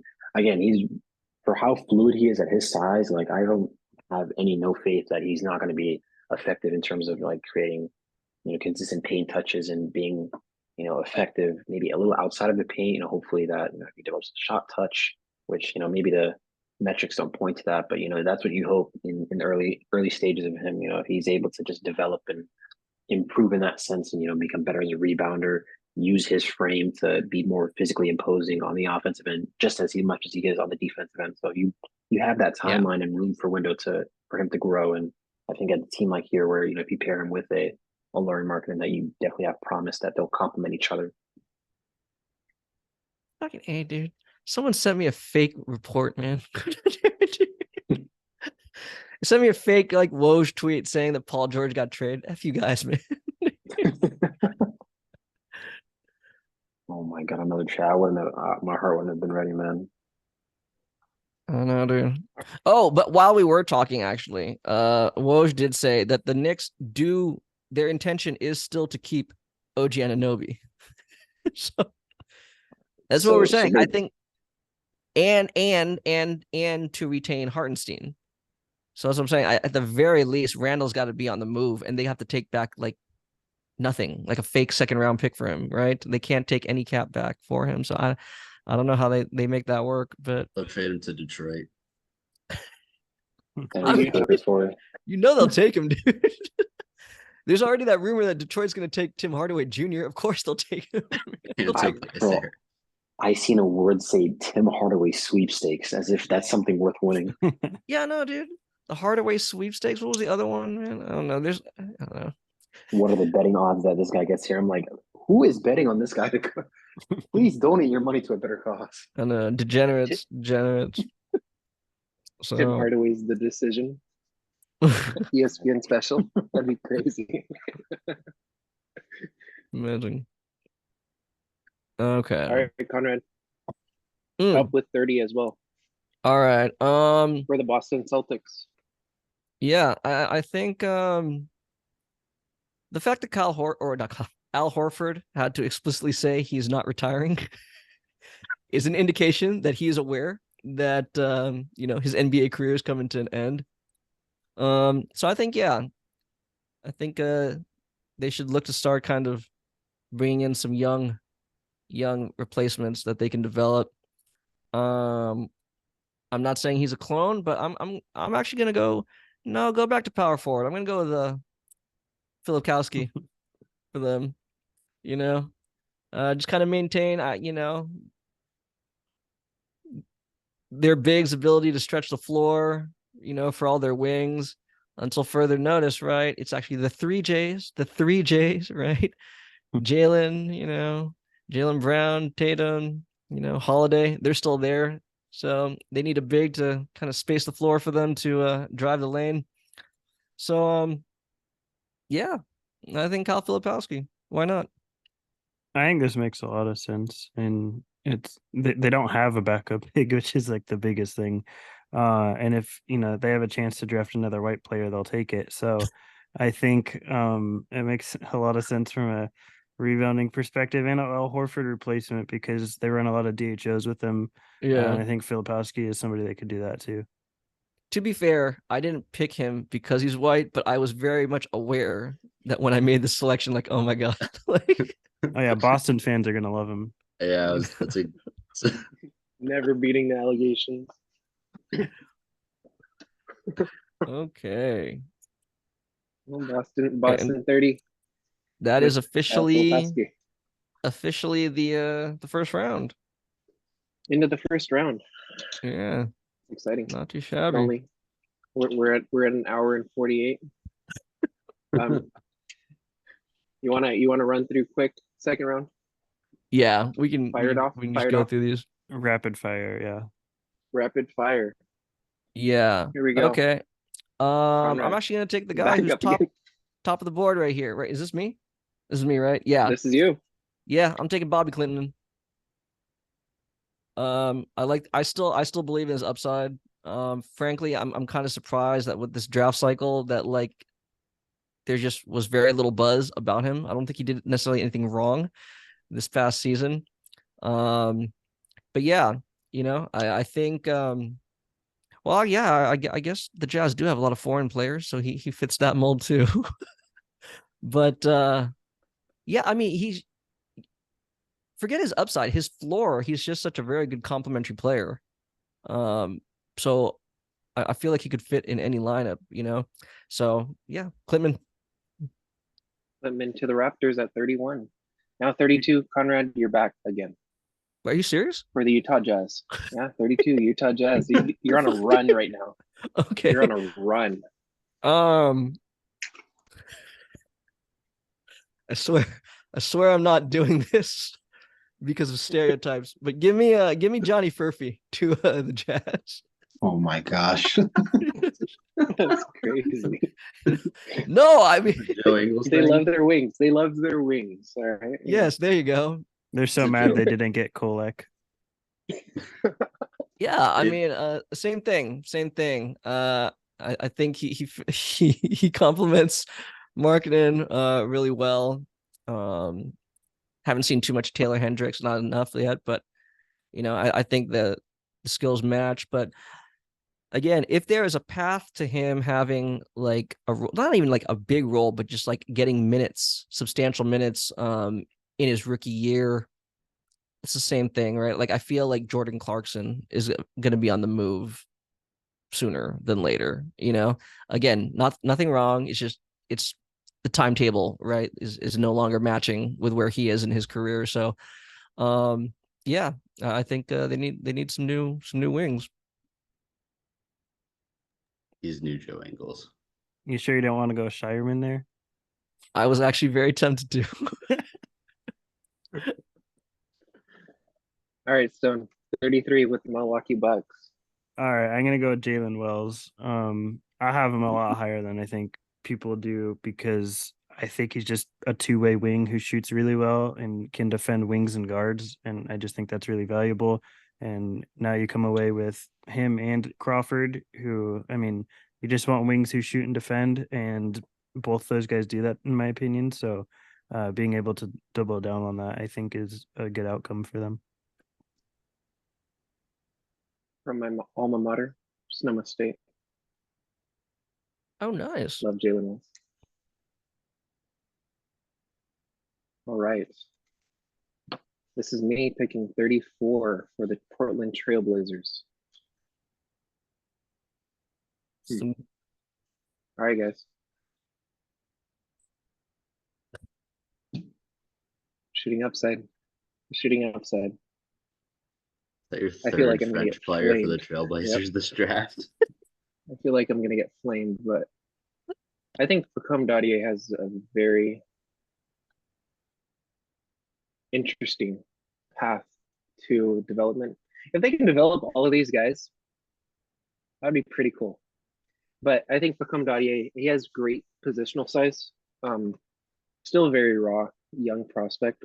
I think in this draft, I think hopefully Portland hits a full reset and is able to start developing these guys. That's at least the path I'm taking. I don't know what the Trailblazers is doing because who knows, they might be in contention for the 10th spot next year. Who really knows? But I'm going full rebuild and taking my third Frenchman off the board from Dadier. All right. Portland is a new French funnel team, I guess. They're never beating the allegations. This is they only want French guys. Just they're as much French pilled as Ryan Boston Rupert. is white pilled. Yeah. No This NCAA players allowed. I is want They're no already college beginning educated. already Like, beginning the Wembanyama courtship.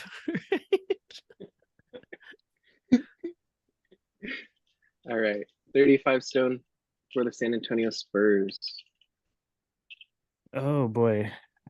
I'm conflicted. I'm gonna go with my highest guy on my board. Actually, that's a lie, but I'm still gonna go with him. Anton Watson, who, again, I'm higher than a lot of people on, but he's very much a Spursy player to me, and is somebody that very rarely makes mistakes. I feel like, has really come a long way athletically with his fluidity on the ball. And just another guy to take a bet on the forward big sort of area. I like Stone, you how might be he's not throwing me. even Oh, listed. never mind. We're good. We're good. There you go. I thought you were throwing me a curveball. That's crazy. All right, Anton Watson off the board at 35 to the San Antonio Spurs. All right, I'm picking for the Indiana Pacers at 36. Let's go ahead and see who's on the board. They Scroll make up a long everyone ways after. that they draft work. Like their player development has been so fantastic these last several years, Yeah, I'm conflicted. Maybe a backup point guard ish upside swing. Yeah, Jacoby Walters fallen far enough. It's probably not that appealing, but I think if anybody was able to develop Jacoby and his outside shot that is perceived to be very good, just not able to display it this year. It's the Indiana Pacers. So I'll take some depth with the Indiana Pacers. I think he's best player available-ish on my board. So I'll Nice. take him at 36 for the Indiana Pacers. Oh, dang, I got to pick right back to back. All right, well, next guy on my board, Baylor Shireman at 37 for the Minnesota Timberwolves. I mean, he's a win now player. I think he can come in and contribute. I mean, he's done it for seems like 10 plus years playing NCAA basketball. I swear he's like 35, but I think he's ready to contribute, and he can provide some shooting for the Timberwolves, who are middle Definitely. of the pack at most. Right, 38 Mo, the Knicks. All right. Well, for this team, I think anticipating that, hopefully if what's his name, Julius Randle, if he's on the move, I think a player that I'd like to pair in that front court, at least for the future and maybe in the immediate, would be PJ Hall. Yeah. I think what he brings in terms of his floor spacing and rebounding would just be some immediate impact. And obviously, again, with the point that Thibodeau doesn't really play young guys early. I think with him, he just falls in the same batch of guys where they have a skill set and it's something very tangible. And I think with him, he'll be able to just come in right away in the front court. I think given if potentially Hartenstein, which what they're saying right now is that he might not stay. So if that'd be a good pick in the front court for them to get some front court depth there and at least have a lot more versatility than he could have. So I think that'd be a good pick for them as well. So I like him. I like PJ Hall to the Knicks. All right. 38, the Knicks take PJ Hall. Mo, we're kicking it back to you with the Memphis Grizzlies at 39. Okay. At the Knicks, or not the Knicks, the Grizzlies. I think of who did I take in the beginning? I took Ron Holland. No, Ron Holland. I took Cody Williams. So I think the no-brainer here is to take a big, and I think I'm just gonna reach on a guy in a Dembona and get the front court presence that I need, and just back up big presence if in the event that Steven Adams does move, or if they don't actually reach out for a guy like that in the off season, then you'd be able to get a guy that's a much cheaper option. And I think with him, he's a very enticing piece that has some really intriguing upside in the front court. All right, at 39, Dembona is off the board to the Memphis Grizzlies. I'm back at 40 with the Portland Trail Blazers. All right, guys, it's time to switch it up. Now, Is there no more French guys left? No, that's a smoke. sure. It's a smoke screen, man. There's some French player that we don't know. No Penda, man. Jinka. Dude, as I was going through here, I was like, oh, there we go. No, but so honestly, they have so many picks that I would assume they would have to trade some of these, unless they want 5 rookies, which who knows. But I've secured a power forward, small forward, and a shooting guard.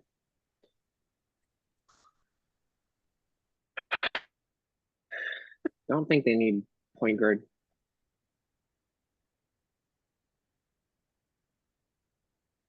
This board's kind of crazy. Let's see. Here, we'll go upside. Yeah, there it is. We'll go upside. Ulrich Chomsky. He was relatively unknown to me. He's the youngest player in the draft. He's relatively unknown until I started doing deep dives probably about 3 months ago. I think he has upside defensively, not offensively. Offensively, he's a train wreck. But defensively, I think he has upsides of a Serge Ibaka type. I know that's saying a lot because he's all defense, but the length, the versatility, and the quickness he displays is pretty enticing, and I think that they took a swing at him at 40. Definitely. I think when you look at a guy like Conchi, I'm not saying in terms of like as a player, but in terms of the project long term, I think he has like a Giannis, like an Antetokounmpo-esque project in him where like if he's actually developed correctly and like again he learns the basics and I think can improve on the little things, he has a lot of promise. But that's like the very high level, very high level upside potential. But I think with a guy like that, it's just one of those ones where you just are patient with his development and that you hope it could amount to something that what you think with that size at what 6'11" with a 7'4" wingspan, he has an insane potential given his tools. So it's just a matter of it panning out. So intriguing player. Julian, 41 for the Philadelphia 76ers.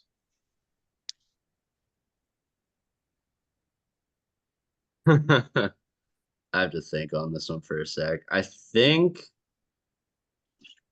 there's a smart pick, and then there's like the, you know, homer pick. I'm gonna take Justin Edwards. It's not the smart pick. I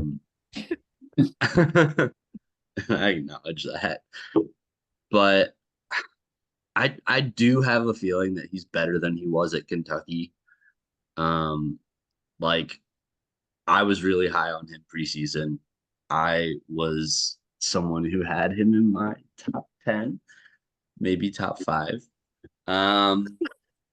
before the season started, and then very quickly had to readjust. But each like the second half of the season, he showed enough that I do believe like the off the dribble stuff that I was really excited about from the high school tape was not there, and that sucked. But the catch and shoot ability was, and I think that's like a nice little redemption arc for him. He's coming back to Philly. I don't know, man. I kind of I have like there's a part of me that thinks that he will do well back in Philly, but oh man, I'm not nearly as optimistic on him as I was in September. This is awesome. You like tried to make a case that you don't believe in. That's awesome.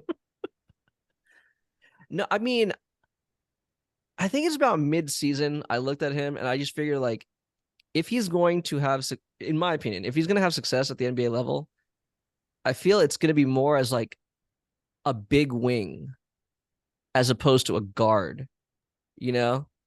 Like he does, like he does have like that verticality, that strength, to kind of like go up and over guys, So I mean, we'll see. We'll see.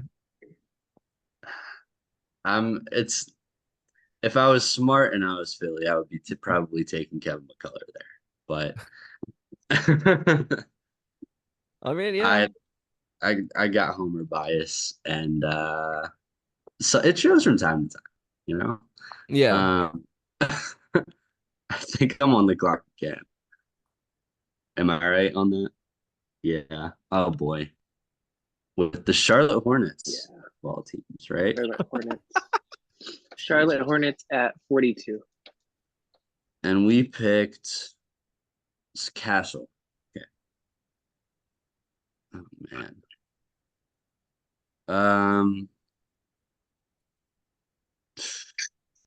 You know what? Let's take Dylan Jones. Uh, I really, really like him as a do-it-all playmaker. I think he could just be like this weird, like unique niche role player off the bench. And I think if you're Charlotte, it's worth taking a swing on that. I think the guards that they've took a swing on last year just flat out were not very good. Nick Smith, I was really excited. It's like the same with the Justin Edwards thing, except I was a lot further out on him by the end of the cycle. Um, and Amari Bailey, I was never really in on, but I digress. Anyway, point being, I think Dylan Jones, like, really, really fun role player. And I think in a place like Charlotte, where he's kind of going to be given like leeway because they're Charlotte and like, look, it's inevitable that one of their players is probably going to get injured this year, and they're going to be they're going to be like not in the playoff race. And like in a situation like that, Dylan Jones will probably get like a lot of minutes, and they'll start putting the ball in his hands. That's kind of like my hope for Dylan Jones in Charlotte, is they realize he's really like they realize like, oh, you can just put the ball in this guy's hands and let good things happen. And they put the ball in his hands and see what happens. I like it. They developed one of the Martin brothers. I don't remember which one. The not quite as good one, I think. Talking about Cody. Cody. Yes. Cody. Yeah. All right. 43 Stone with Miami Heat. All right, I'm gonna go with Kevin McCullough Jr., who I think is probably the best perimeter defender in this class. Personally, offensively, I think there's a little more juice to him than there is Dunn. I don't think he's a very good offensive player. I'll make that clear, but I do think that there's something there where he could be an inconsistent spot up guy, and not be a complete liability in that regard. And if he can just do that, I think there's a lot of value with what he does defensively at the point of attack and on the wing, to make him worth it. And I trust the Heat to be able to get that out of him. So I'm going to go with him here. I like it. Julian back on the board at 44 with the Houston Rockets.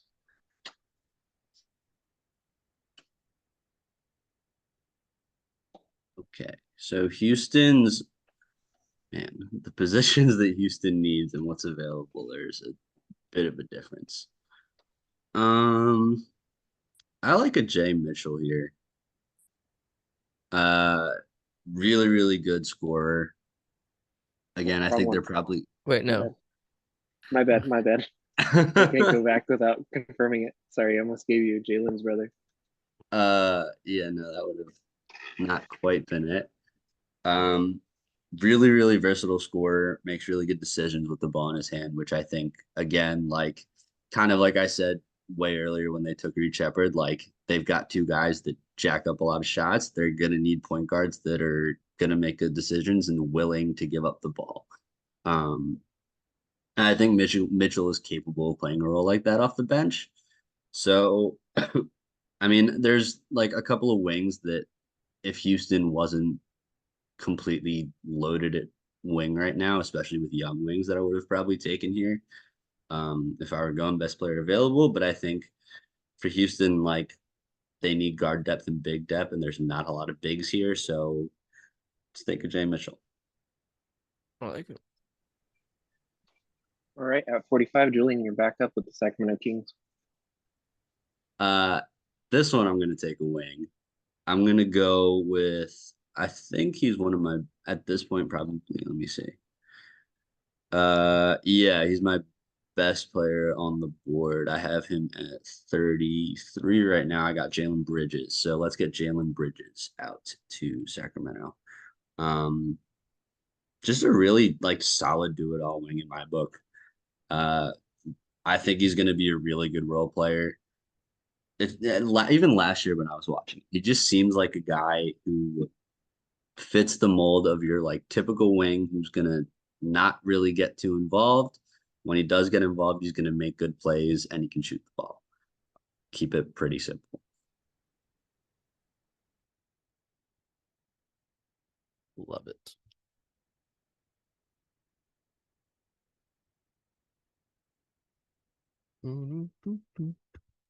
All right. I'm back on the board at 46 for the Clippers.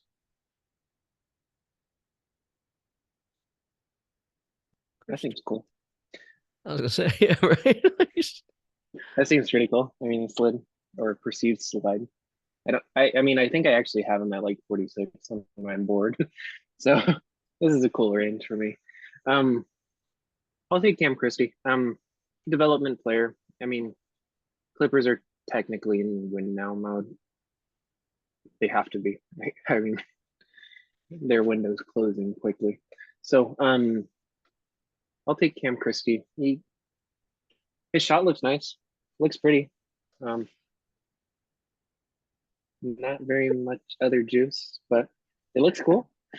So hopefully he can develop a little bit quicker than Wow. his brother. You Um, drafted Paul George's replacement at 46. That's Yay. crazy. I am not saying that. That is crazy. But I think that he could. I think he's going to spend quite a bit of time in G League, developing his game. I mean, Yeah. we'll see what he can become. But I think at his size, it's fitting for them. They need some shooting. So. Right. Oh man, I'm up again. All right, Orlando Magic. Guys, I got to do it. My man, I've been pumping him for a little while. Enrique Freeman. He's a very exciting player. I really like Enrique Freeman. Led the league in rebounding last season. Motor is insane. I think that if they keep Okiki or not, or Jonathan Isaac, I think he could slot in anywhere. He's being projected more of a wing now, which I don't know quite how that fits.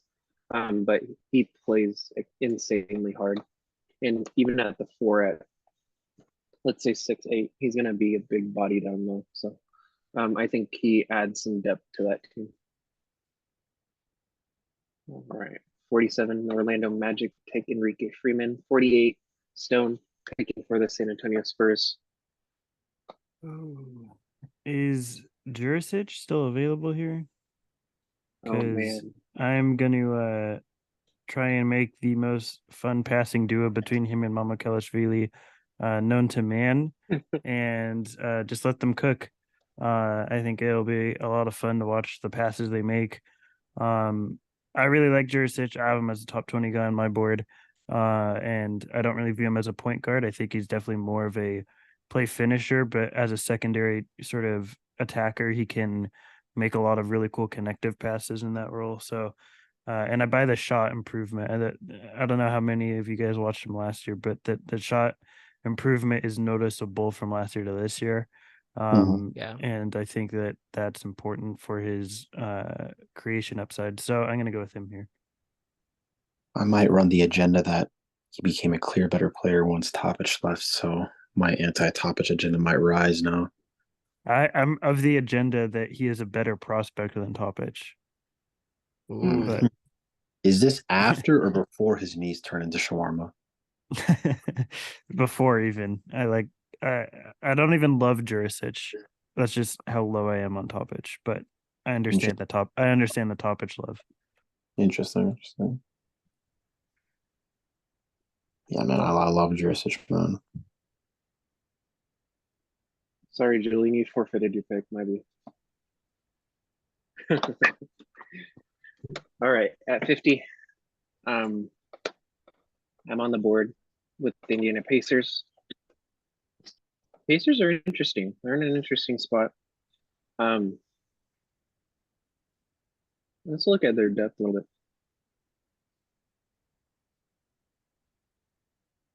I mean, the guys Who's that have barely big played man? for the Pacers, I mean, I still have a lot of optimism for a lot of them, you know? I know. No, Like, they're deep. I'm a Kendall Brown truther. I think he's yes. actually good. Bro, I don't like man, that's like the Jalen Bridges before the Jalen Bridges, man. Like that is a serious swing right there, man. I just don't know why he hasn't been playing Jerace Walker. I don't know how the hell he hasn't been playing despite Obi Toppin minutes. Like you would think that they would need front court presence. I don't know. Ben Shepherd, of all people, he was the person that survived and got the minutes. But obviously, I get with the shooting and defense, but I don't know, man. Jerace is like, and I feel like at this point, just move off of him. Which it doesn't sound crazy, but just I feel like it's better if they just trade him to a place where at least he'll get that presence. Because I don't know, bro. It seems like as the more Obi's here, I feel like Carl, I'm gonna just move off of him. I'm to Portland, man. I mean, if they're serious about re-signing Obi, then yeah. I mean, I think those discussions really do need to be had if they haven't had them already. You know, I mean, kudos, you did a great job drafting and developing, but now you have like a log jam. So All right, at 50, I'm gonna take. Oh, my bad. go ahead. No, you go ahead. Go ahead. I'm not gonna draft him. I'm gonna take Infale Dante at 50 for the Indian Pacers.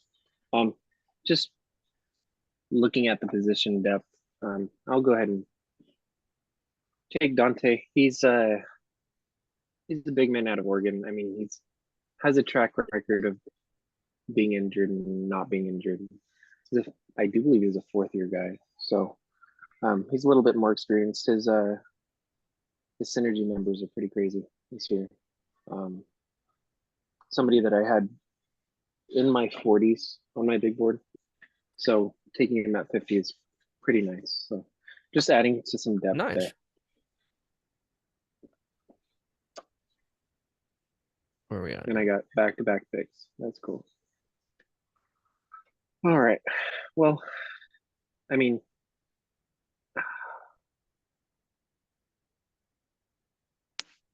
I'll just continue pushing the agenda that we take undersized foremen that go and beat people up.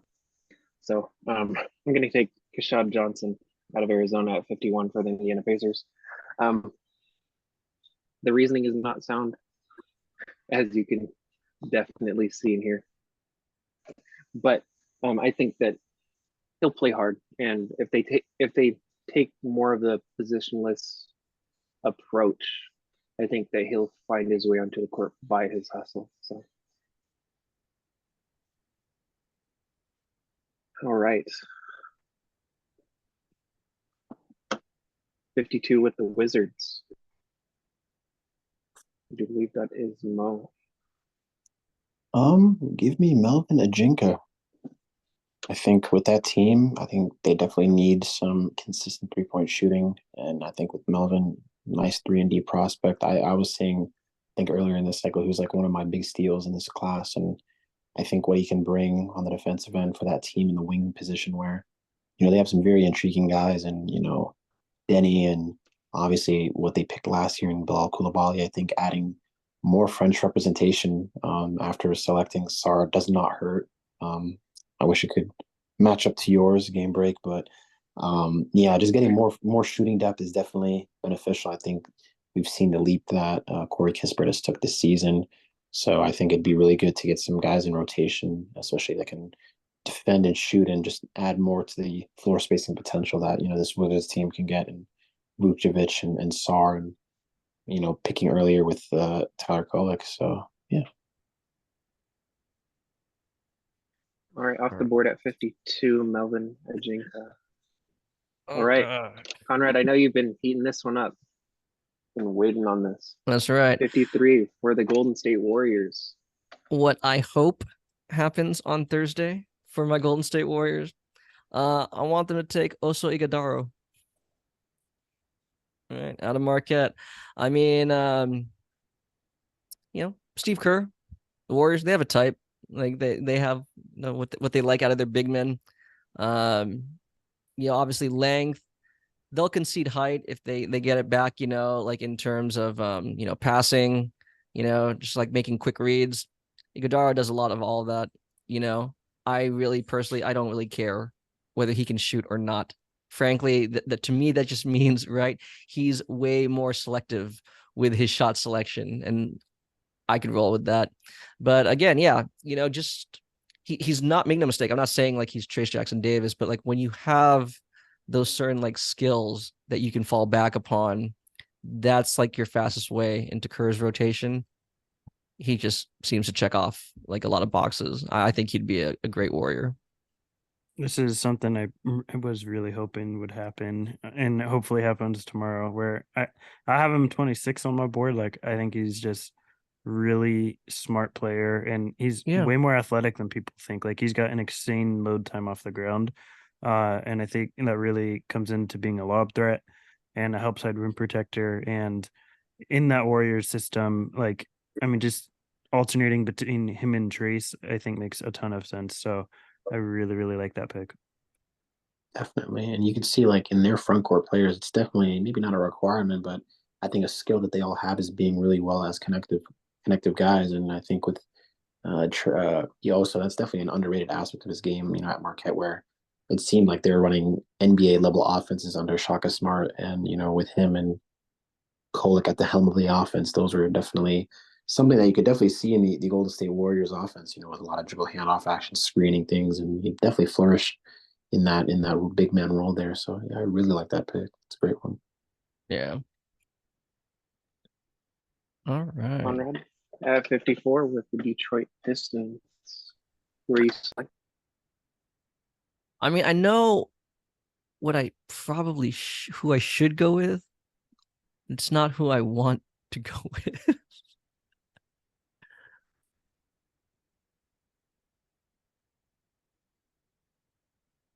Oh, fine. No, I'll be smart. I'll try to be a GM. We'll go with Harrison Ingram. I wanted to go with Bronny. Okay. but no, this should be merit based. Yeah. Same thing. I mean, he may obviously the question marks with regards to his individual offense. They're well documented. I'm not as big of a believer on his shooting. I know he made some strides there, but I don't know. It just does not look fluid. But length, athleticism. I do like that he does battle. He doesn't mind playing up a position. You can make an argument he's redundant with some of the other guys that they have there, but I mean, it's 2024. You can never have too many wings, right? Yeah, right. I feel like, and plus, they have their G League team figured out there. I'll take a roll, right? Bet on his upside.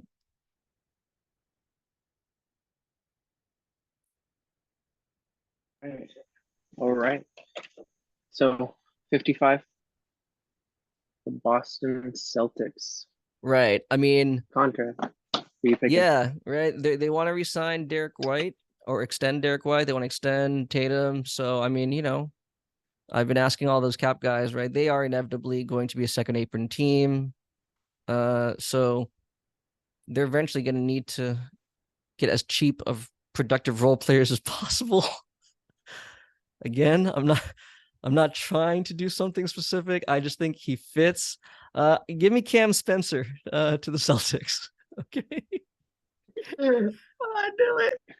I mean, if you believe that, because if Sam Hauser is getting more than the minimum, are they really right? At a certain point, I know that they want to retain as much of their championship team, but if they're not coming back on the minimum, with how much they're already into the tax, I think they need a guy that perhaps can be, kind of like Peyton Pritchard, right? You could be a serviceable role player for the next 4 years.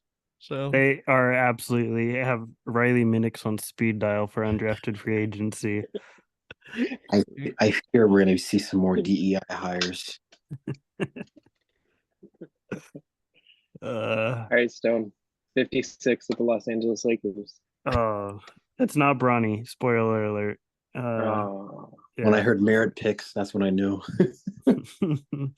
Yeah, we are beating those allegations. Man, my board is thinning out here.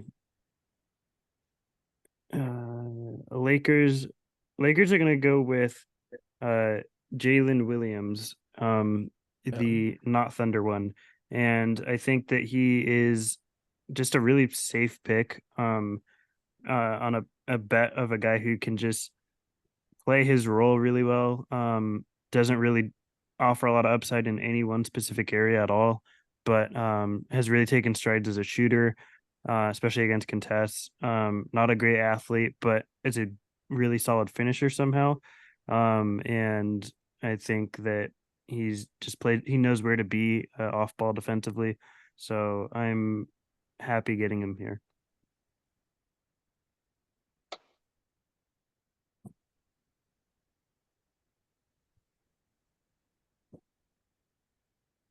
All right. 57, Denver Nuggets. Select. Mo. I could go Bronny James here and then eventually get his daddy on a vet min, but I'm not really intrigued with that 2-for-1 special. I'd rather take Tristan Newton with that pick. I think that's an amazing fit, and that's definitely one of the most realistic fits that I could see. If they do decide to go the Deron Holmes at 28 and Tristan Newton pick in the second round, I think that, I mean, getting an experienced guard like him, I'm pretty shocked why he's slipping in real life and in the board. But I mean, I think that's a very surefire pick to Denver, which I would just love that fit.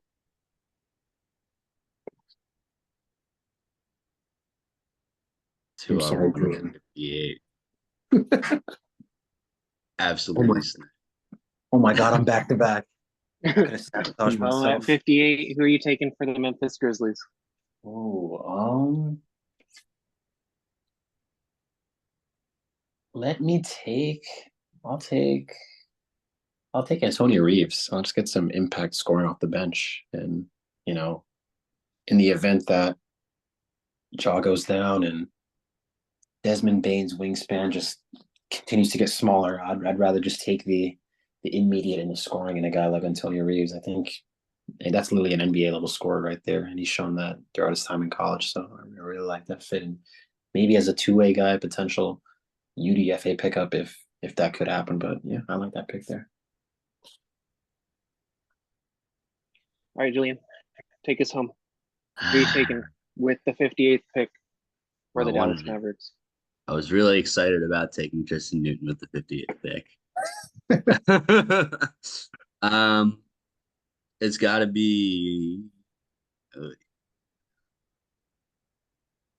Yeah, why not? Let's go with Trey Alexander.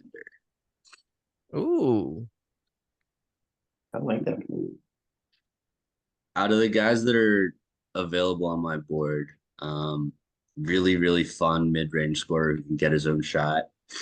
I think it can be there from three, not quite often enough. I think if he's a more reliable perimeter scorer, then he's probably much higher in the draft. But again, like the self-creation's fun, and I think the Jaden Hardy experiment's kind of running its course. So why not bring in a second round pick to compete with him?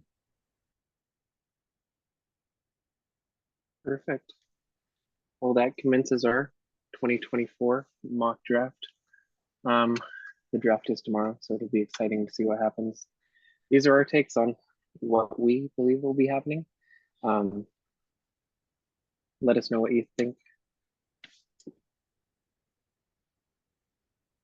I cannot believe that I let Jamal Shed not get drafted, but the first player that I will call with my phone on speed dial for a pickup will be Jamal Shed if I were to have one. I was thinking about drafting him and doing a Marcus Sasser bit, but Actually, I fumbled the bag on my last pick. I have AJ Johnson the highest on my board. I definitely call him for my two-way. Oh yeah. I'm giving Pell Larson a call. Yeah. Well, you're the Celtics, so You know?